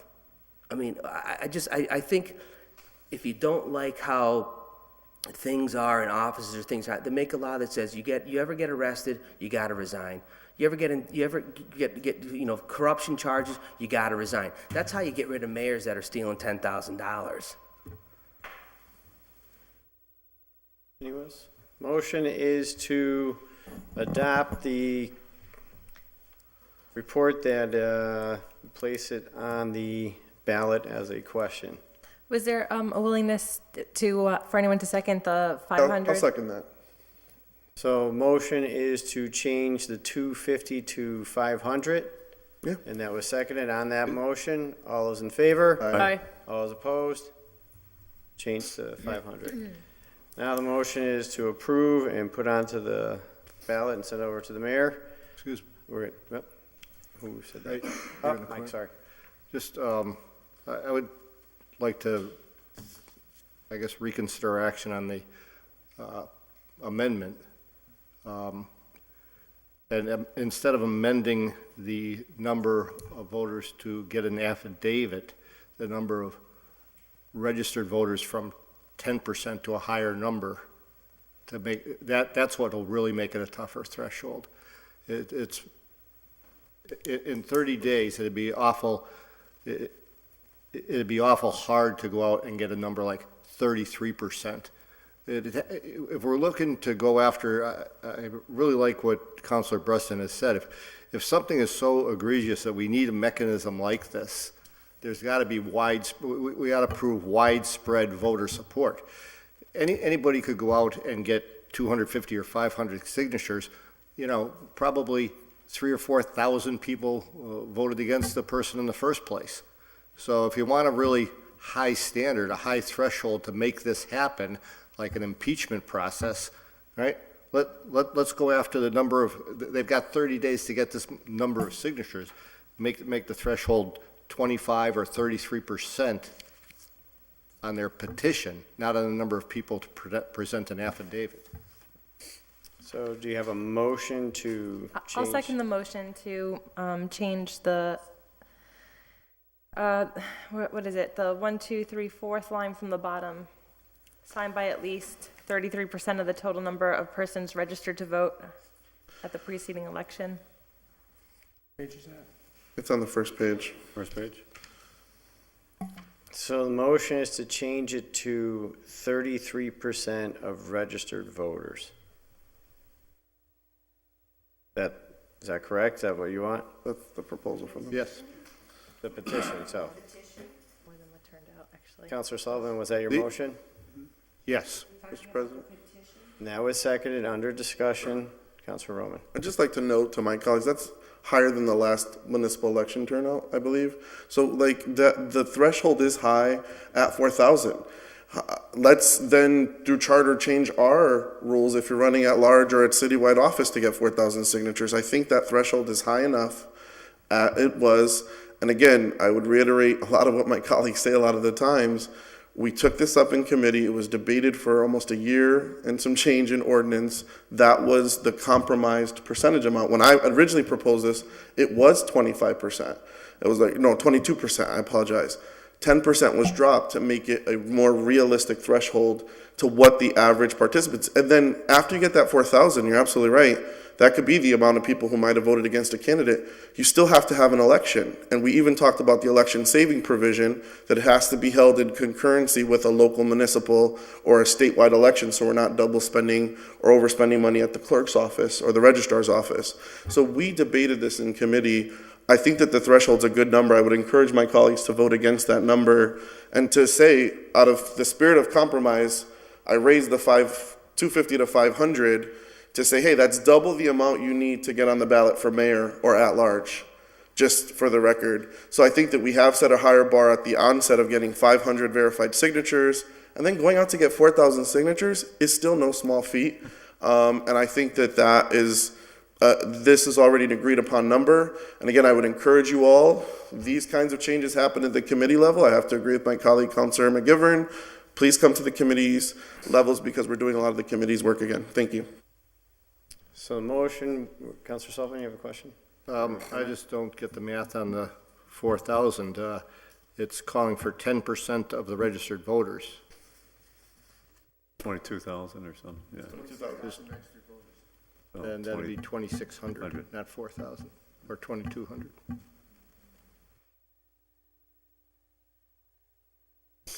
So the motion was, unless there's no more comment, motion was to change the percentage to 33% of registered voters. And that was seconded. All those in favor? Aye. All those opposed? No. Motion fails. So currently, we have, the one that did pass was from 250 to 500. And motion was to receive and adopt the committee report. With that, we'll take a roll call. Clerk will call the roll. You're voting for it. You're voting for the committee report. If you're voting against it, you're voting against the committee report. Valentin, Yes. Anderson Burgos, No. Bartley, Yes. Bresnahan, No. Leahy, Yes. LeBron Martinez, Yes. Lisi, No. McGee, Yes. McGivern, Yes. Roman, Yes. Sullivan, Yes. Tomlin, Yes. Bacon. Yes. 9 yeas, 4 nays. With your vote, you've approved the order.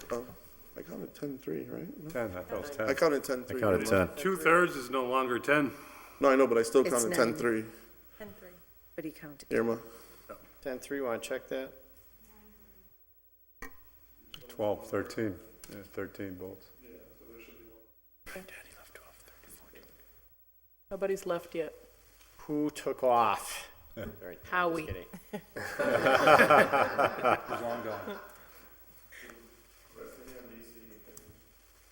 Anderson Burgos. No. All right, so we're caught up. All right. So the vote was 10-3. Keeping notes. 10 Taking names, yeah, he is. Taking 20, I'll say car, yeah. Councilor Roman, you wanna do 27B? Yes, B and C as a package, please. Motion to suspend the rules, take up 27B and C as a package. Second. All those in favor? Aye. Opposed?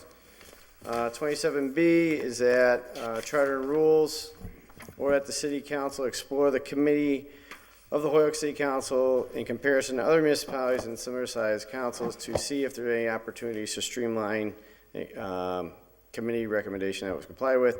27C, order that the city solicitor come before the council to give an update on the open meeting laws. That has been complied with. Motion to receive and adopt the committee reports. Motion is receive and adopt committee reports. Under discussion. Councilor. Yes, thank you, Mr. President. Thank you to my colleagues. Again, both were just cleaning up the jacket. And, I thank Paul Pear from coming in from the city side on the solicitor's point of view. And then looking at our counselor slides, this was actually, as we discussed, filed after our former chairman had taken up all these items as a package, and we have approved the new committee structure. So that was just cleaning it up. On the solicitor side, he did provide us with regards to like emailing, what that entails. It's just a huge gray area, and discussions on Facebook with regards to the open meeting laws. So sharing and posting, and I think my colleague, Councilor Vacan, sharing and posting during the meetings, it's in that gray area. If it's meant for the public, yes, but if all of us start commenting or liking or having discussions on Facebook and social medias, then yes, if we engage in direct debate, that's violating the open meeting laws. But if it's just a post for the public, I asked about Hello Holyoke because we're all on there. It's a very awesome news source. So that's acceptable as long as it has nothing to do with council business. And then with regards to emailing, I self-reported. I was in violation, I guess, because I found this out. If I BCC all of you asking you to be co-filers on an order, I can no longer do that. I have to email you all individually and separately. And on the committee level, we found out that because we're small committees, if literally two of us email back and forth, we're in violation of open meeting laws if you're on a 3-member committee. So Linda, Todd, and I can't speak anymore about anything. So for any of you 3-member committees, if you're literally emailing on any matter, it has to be individual. And I know the president was going to forward all those documents out. And we talked about, with regards to the president, can he send information like the mayor? And we got into all those discussions. But if not, I'll get it from Paul Pear and forward it out to you all. But he had a very lengthy legal document that was really helpful with regards to open meeting laws. Ryan emailed that, right? Yeah, Ryan. Yeah. Right. Oh, yeah, you did. Yeah. Yeah, I just have a question. Do they clarify, like, for example, there's times that you're chairing a committee and you're trying to coordinate events and stuff like that. Is that part of that? Yes, through the president, yes. So if it's a date and time clarification, yes. But the minute you cannot put an agenda item or anything like that. But yes, date and time coordination, you're not in violation. Anything outside of that, you are. So yes, you can schedule your committee meetings. You can do all of that. Just a day, as long as nothing else is. Can I, that's a good point that you bring up. So can I, like, for instance, can I text Rebecca and Joe and saying, we're gonna have a public service meeting and to discuss X, Y, and Z? The X, Y, and Z, no, just we're going to have a public service committee meeting. And it was like that gray, weird area. So the recommendation that we got is if it's date and time, yes. Anything else should go individual. To clarify that point, and it is, it's a real gray area. Yeah, it's like tax law, it's gray, especially the new tax act. Ryan sent out everyone the info. If you didn't get it, please tell us. We'll send it back out to you if you didn't receive it. There are some new changes that they're trying to be a little more lenient for us. It's, I don't want to say common sense because it's not, it's a little crazy. If I send out a communication to Joe and Gladys and I say, hey, there's going to be a meeting on March 12th, this is the stuff on the agenda, that's okay. But if you fire back to all three of us, well, I don't want item number 1 on there because I want that for such and such date because I want this person to come in, and then Joe says, yeah, I agree with that. Now you're corresponding to, and that's a violation. But if you just fire back, that day is okay. Then you're okay. So, a lot of us will get information. That's why I kind of push it towards the clerk's office. If I receive a communication, I send it to the clerk to then get out to you to protect ourselves. a lot of times we'll send something out and then we do a reply all. It's innocent, but in essence, you are now entering into that world of an open meeting violation. If you have questions, don't reply all. Get someone independently to chat. I think that's one of the best ways. Counselor? So, sometimes we say thanks, but it's just thanks like to the information that you received and you've replied to all by accident. So is that? That's annoying, but it's not. Not from you, Glad. That is fine, When you Glad. get 12 people saying thank you, it's like, do you have to reply all? That's fine, because you're not debating it. The moment you take the step and say, something on that, you make a comment on it, or you have an opinion, that's when you've entered the realm. Counselor Roman. Just to close, I want to invite my colleagues again to attend our next Charter and Rules meeting. It'll be March 19th at 6:30. I know a lot of you are running the road race, so you'll be tired, but you can come on. We're actually, a lot of the colleagues in the room, one-on-one, we're exploring the full rules document. So we filed that general order to explore all the rules document. Yes, we are talking about underage voting as a conversation. We're having public hearings and other fun and interesting. If you love Charter and Rules, please come down. And so I just want to invite my colleagues so they know that we're taking up our full rules document. If there's any proposed changes, don't email it to me in a group, especially don't email me, Linda, and Todd at the same time. But I just want to invite my colleagues to the next meeting. Thank you. Did you say if you love charters and rules? I love charters and rules. Yeah, one thing I'll point out is Paul said, this is kind of a developing area. If we unfortunately make a mistake, I don't think we're here to jump on each other. It's more of trying to follow this developing area. So if you have questions, always reach out to legal and they can tell you. With that, the motion is that the two orders have been complied with. All those in favor? Aye. All opposed? 28A, or actually 28 is a joint committee on school and city council. 28A is the committee on joint school and city council, of whom is referred, an order by me, that the look into installing exhaust doors or fans at Ian White School in the gym and the cafeteria. Motion has been complied with. Second. Under discussion, Counselor?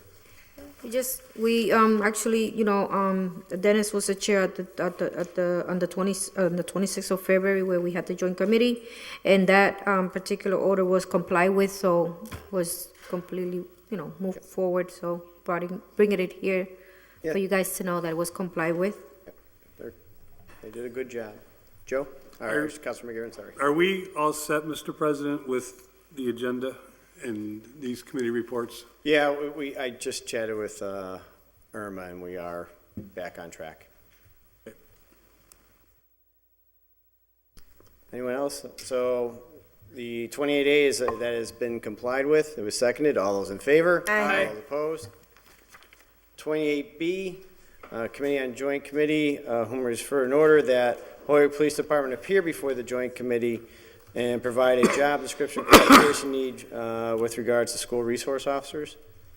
So this is actually an old order that, I don't know how I got to this agenda, but I just want to say this was complied with. We received an email from the chief explaining the reasoning of the job description and how they decide is based on their seniority, and they have to appoint these individuals so that they can have a job description for some reason. But there was an email that I think we all have gotten some time ago, because this is an order from back in the fall, since August sometime, and it was up on there. But I just want to say that that's been complied with. So motion is that the order has been complied with. It was seconded. All those in favor? Aye. All opposed? 28C from the Joint Committee, that the Chief of Police appear before the Joint Committee on the council. Looks like the same one. That's the same one. We couldn't understand why it's there. 28C is also, that's been complied with. Second. Second. All those in favor? Aye. All opposed? So I think, can I just say, I think that it's one that is probably missing, which was the presentation from the middle school's design team, that it should have been on there, on our agenda for Did today. they take final action on that? Yeah, so it was submitted, well, it was proposed to be sent over to the Finance Committee, which is the order that you filed, correct? Am I right? You and I have an order coming up in motions, The one on 41, 41. right. So Which that was will a be propo- referred to committee, but did the joint committee take a final action on? To send they had? to send to Finance Committee. Okay, so, wanna,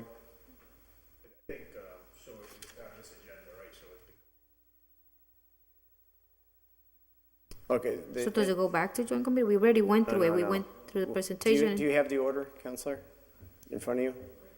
Dennis has them. Okay, so for clarification for the group, because of it being a joint committee in the school department now, in essence, putting out the notices and they're bouncing back and forth between places to hold the meeting, we're gonna try and tighten up if school department's sending out the notice, they also have to notify Ryan to then send it out to all of us.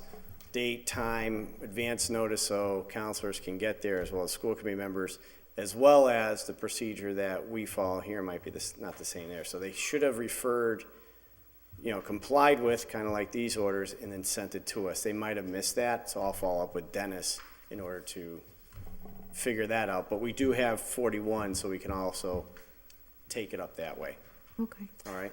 thank you, yep. All right, so we'll fix that little procedure thing that's going on with the joint committee. Nothing major. With that, we'll go on to motions, orders, and resolutions, 29. No, okay. 29, from Councilor Valentin, order that DPW Superintendent review parking options at Hamden and Beacon and offer suggestions that may alleviate the delivery issues for Eddie Furniture requests from the business owner. Motion to send to ordinance? Motion is to send to ordinance. Second. Do you want a copy to DPW or? Yes, please. Motion is send to ordinance with a copy to DPW. All those in favor? Aye. Aye. Mr. President? Yep. If it's possible, the maker of order, if I could add my name onto that, I talked to Mr. Hicks about that about 2 weeks ago, so, thank you. And on Counselor Tallman? Lisi? No. Counselor Frank Lisi? Underwood? Could we reply all? By all? Only if you take all the calls, Joe. Item 30 from Councilor Valentin, that the DPW Superintendent review resident parking only on Pine Street between Appleton and Essex. That would be ordinance as well, and like I said, it's a request from residents. I've heard from some of the landlords in that area wondering why this order is here, and again, when we hear from residents, we do our due diligence and at least bring a conversation forward, so we'll do that in ordinance. All right, so motion is to send to ordinance, copy to DPW. All those in favor? Aye. All opposed? Item 31. Just as a Yep. point of order, Yes. do we need a petition to do street changes from the people in the neighborhood? I think that's how the other ones were initiated. I'm just asking. We've done the resident parking only by order, not with, not with Yeah, that. it's resident Yep. parking only. It's Yep. not a name change. Okay, I just wanted to clarify. Yeah, Yeah. okay. The initiation of it. All right. 31, that the DPW superintendent give an update regarding the proposed crosswalk at Hamden Street, across from Stop and Shop. That one's for public safety, please, with a copy to DPW. There's no ordinance change, so we need an update, because we all voted on that. I was gonna ask for amendment, but you won first. I'm still waiting for one on Lincoln Street, so I'll wait for your answer. So motion is to public service or public safety? Public safety. Public safety. Yeah, Councilor Lee. And I wholeheartedly agree with this, and I certainly will second the order for it to go to public safety. But I thought that he came back saying that because of the curve, there wasn't enough time for people to slow down, and that's why he wouldn't put one there. Well, I could be wrong, but I thought he had said that. through the chair. So when we started this conversation, it was with the former city engineer, Yem. And then when we had the conversation with Mike, There was actually conversation about making it happen, and the conversation was, when the spring comes, let's make sure, go from there. And then it's just kind of dropped. Right, because it was Yummy. Yes, He was very so conservative. there was a change in leadership there in terms, and that also changed the perspective and the opinion. Sounds good. If I could add it on to a sponsor of that? Of course. if I could? Yep. Thank you. Add Counselor Leahy and send to Public Safety. All With a those in- copy to DPW. Copy of DPW. All those in favor? Aye. Opposed? Item 32 from Counselor Anderson Burgos. Motion to send that to ordinance. That the city council adopt an ordinance to limit the parking on the corner of Belvedere and Northampton Street where Silk Deli is located. Residents are having experienced parking hazards in that area. So motion to receive and send to Ordinance. ordinance. All those in favor? Aye. All opposed? Counselor Breslin. Just like to point out that, when you get your first goal in hockey on the professional level, they give you the puck. Usually the captain gives you the puck, he tapes it up, writes a date on it. I just did it for a girl on my team. But this is Juan's first order, so I want to congratulate him. Welcome him to city council, getting involved, that's great. Thank you. We don't have anything, I give you this. Danny, but- working. Cash is on order. And it wasn't a resolution, it was an ordinance change, right? We're just picking on you. Well, we all know Danny's a hockey puck, but I prefer horse racing, so he broke his maiden is really what you want to say. We'll have the administrative assistant frame that for you. We'll get that to you. Exciting times. Item 33 from Counselor Bartley. DGR, please. Motion is to send Second. DGR, abbreviated reading, the Honorable City Council, according to Mass General Law 30B, 1575 Northampton Street for $250,000. So the DGNR, all in favor? All Aye. opposed? 34 from Counselor Bresnahan, that the tax collector and treasurer report back to the City Council on the top 100 delinquent taxpayers. Yeah, can I just make a friendly amendment and have that report back within 14 days? Motion is to amend it Second. to request within 14 days. And then receive and adopt and send to the tax collector and treasurer. Motion is to receive, adopt, send to the tax collector and treasurer. All those to in favor? finance. Mr. President, if I Oh, could. Counselor McGivern, sorry. I just wanted to note when coaching basketball, when a player scores their 1,000th point, it's traditional to give that player the basketball after the game. And Councilor President has just scored his 1,000th back in answer 14th-day ordinance request.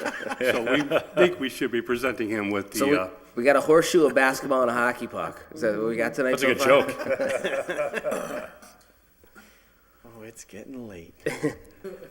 All right, so all those in favor? Aye. All opposed? All right. 35, Counselor Leahy and Bacon. Ordinance, please. Second.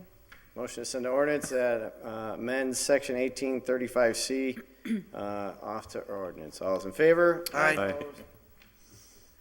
36. President, if I am not jumping ahead, could I make a motion to suspend the rules for items 36, 40, 43, 44, and 45? Second.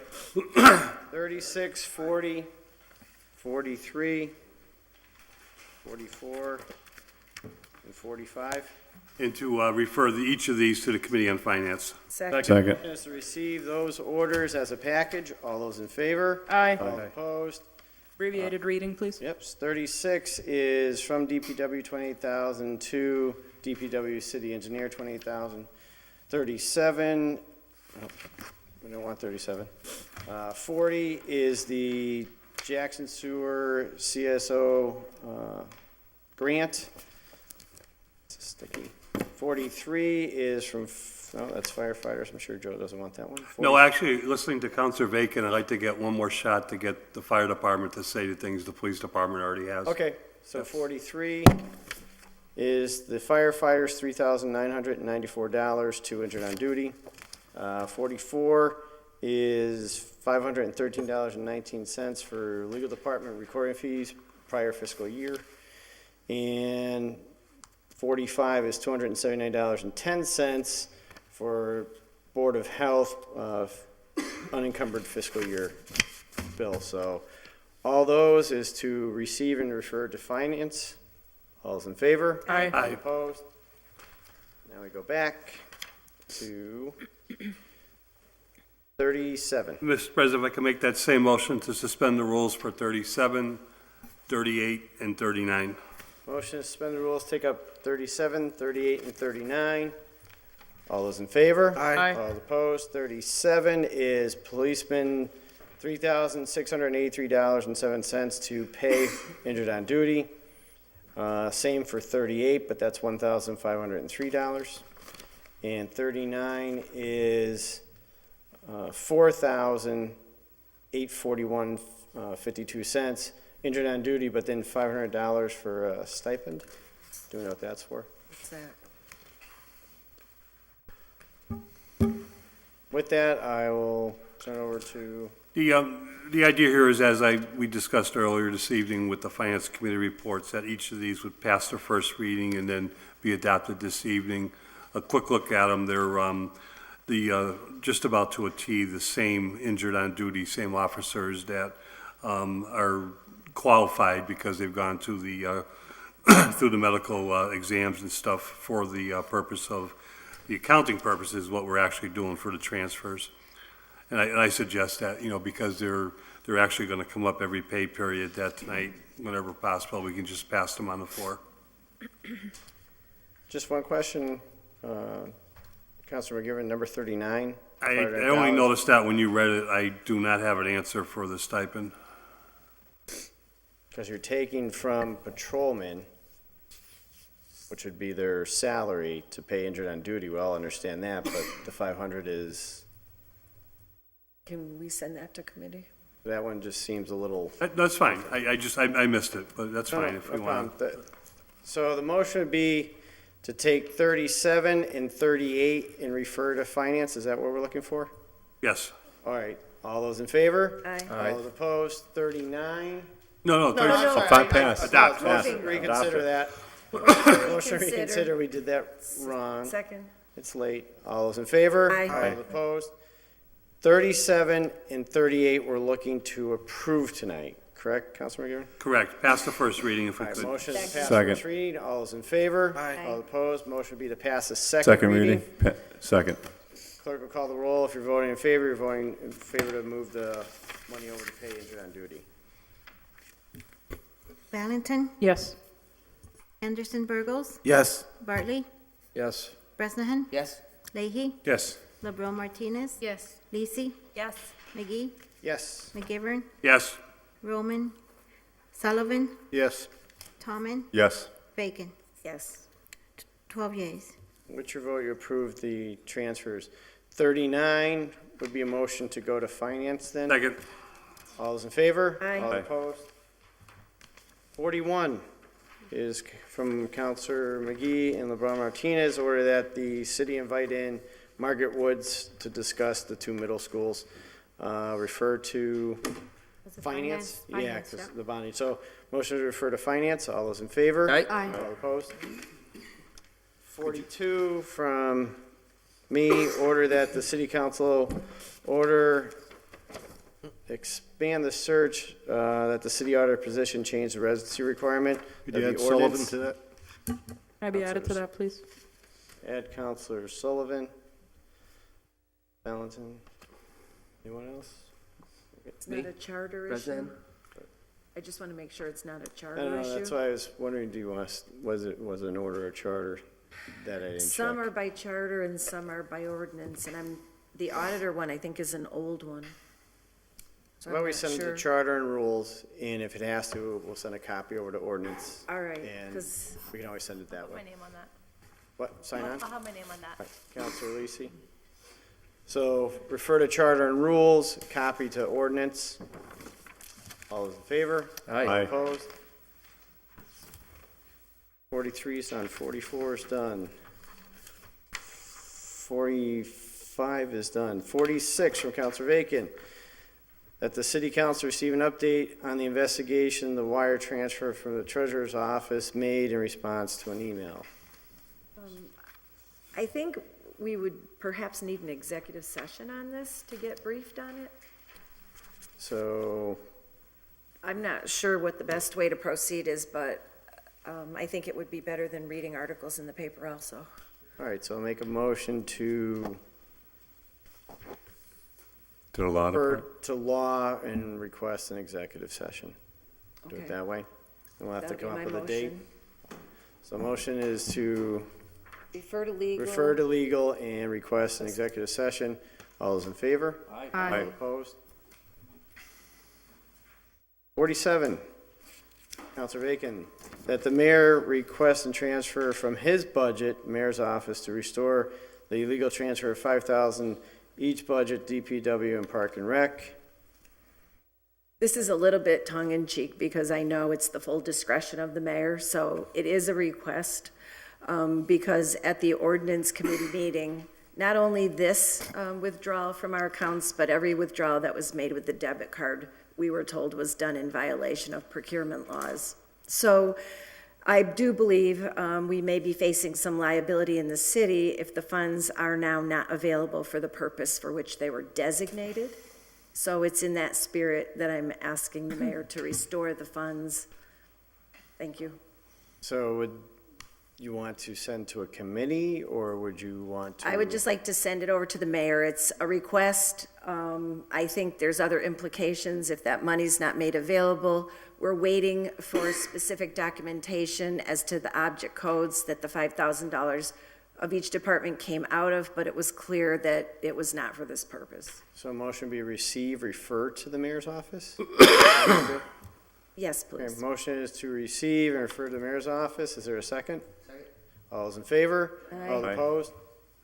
Excuse me, are we able to ask questions? I'm a little bit Oh, I'm confused. sorry. I'm Go- sorry. go, Can Councilor I, Martinez. Yeah, go clarification, what is this $5,000? Can you clarify, please? Oh, It's okay. an order request the transfer from the mayor's budget to DPW and Park and Rec. Well, and Counselor he- Bacon And to answer. it's a request through the chair to the, it's a request to the mayor to restore the money which was taken out of the DPW budget and the Parks and Rec budget to buy the tree, Okay. Christmas tree. the Christmas tree. The Holiday fake, the fake Christmas tree. With that, we're down to the very last late file. Late file from Counselor McGivern, Counselor McGee, Counselor, McGivern twice, I think. Oh, the double Joe.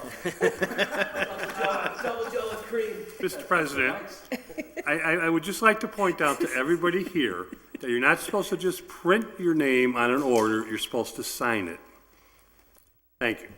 that's right. That's the, instead of Robert's rules, that's a McGivern rules. What are you doing with the double All right, microphone? so hold on. Can you cough a little louder into the microphone? So the late file is that the auditing firm from Clifton, Lawson, and Allen appear before the City Council Finance Committee meeting with their findings, which would be taking place on March 12th. So want to suspend the rules, act on it now, Please, refer to me in finance. or just refer to finance? Okay, motion to Second. refer to finance. All in Second. favor, all opposed? Aye. Motion is to adjourn. All those in favor, all opposed? That's it? Can I just make a, there's no public service meeting tomorrow night because of the snow.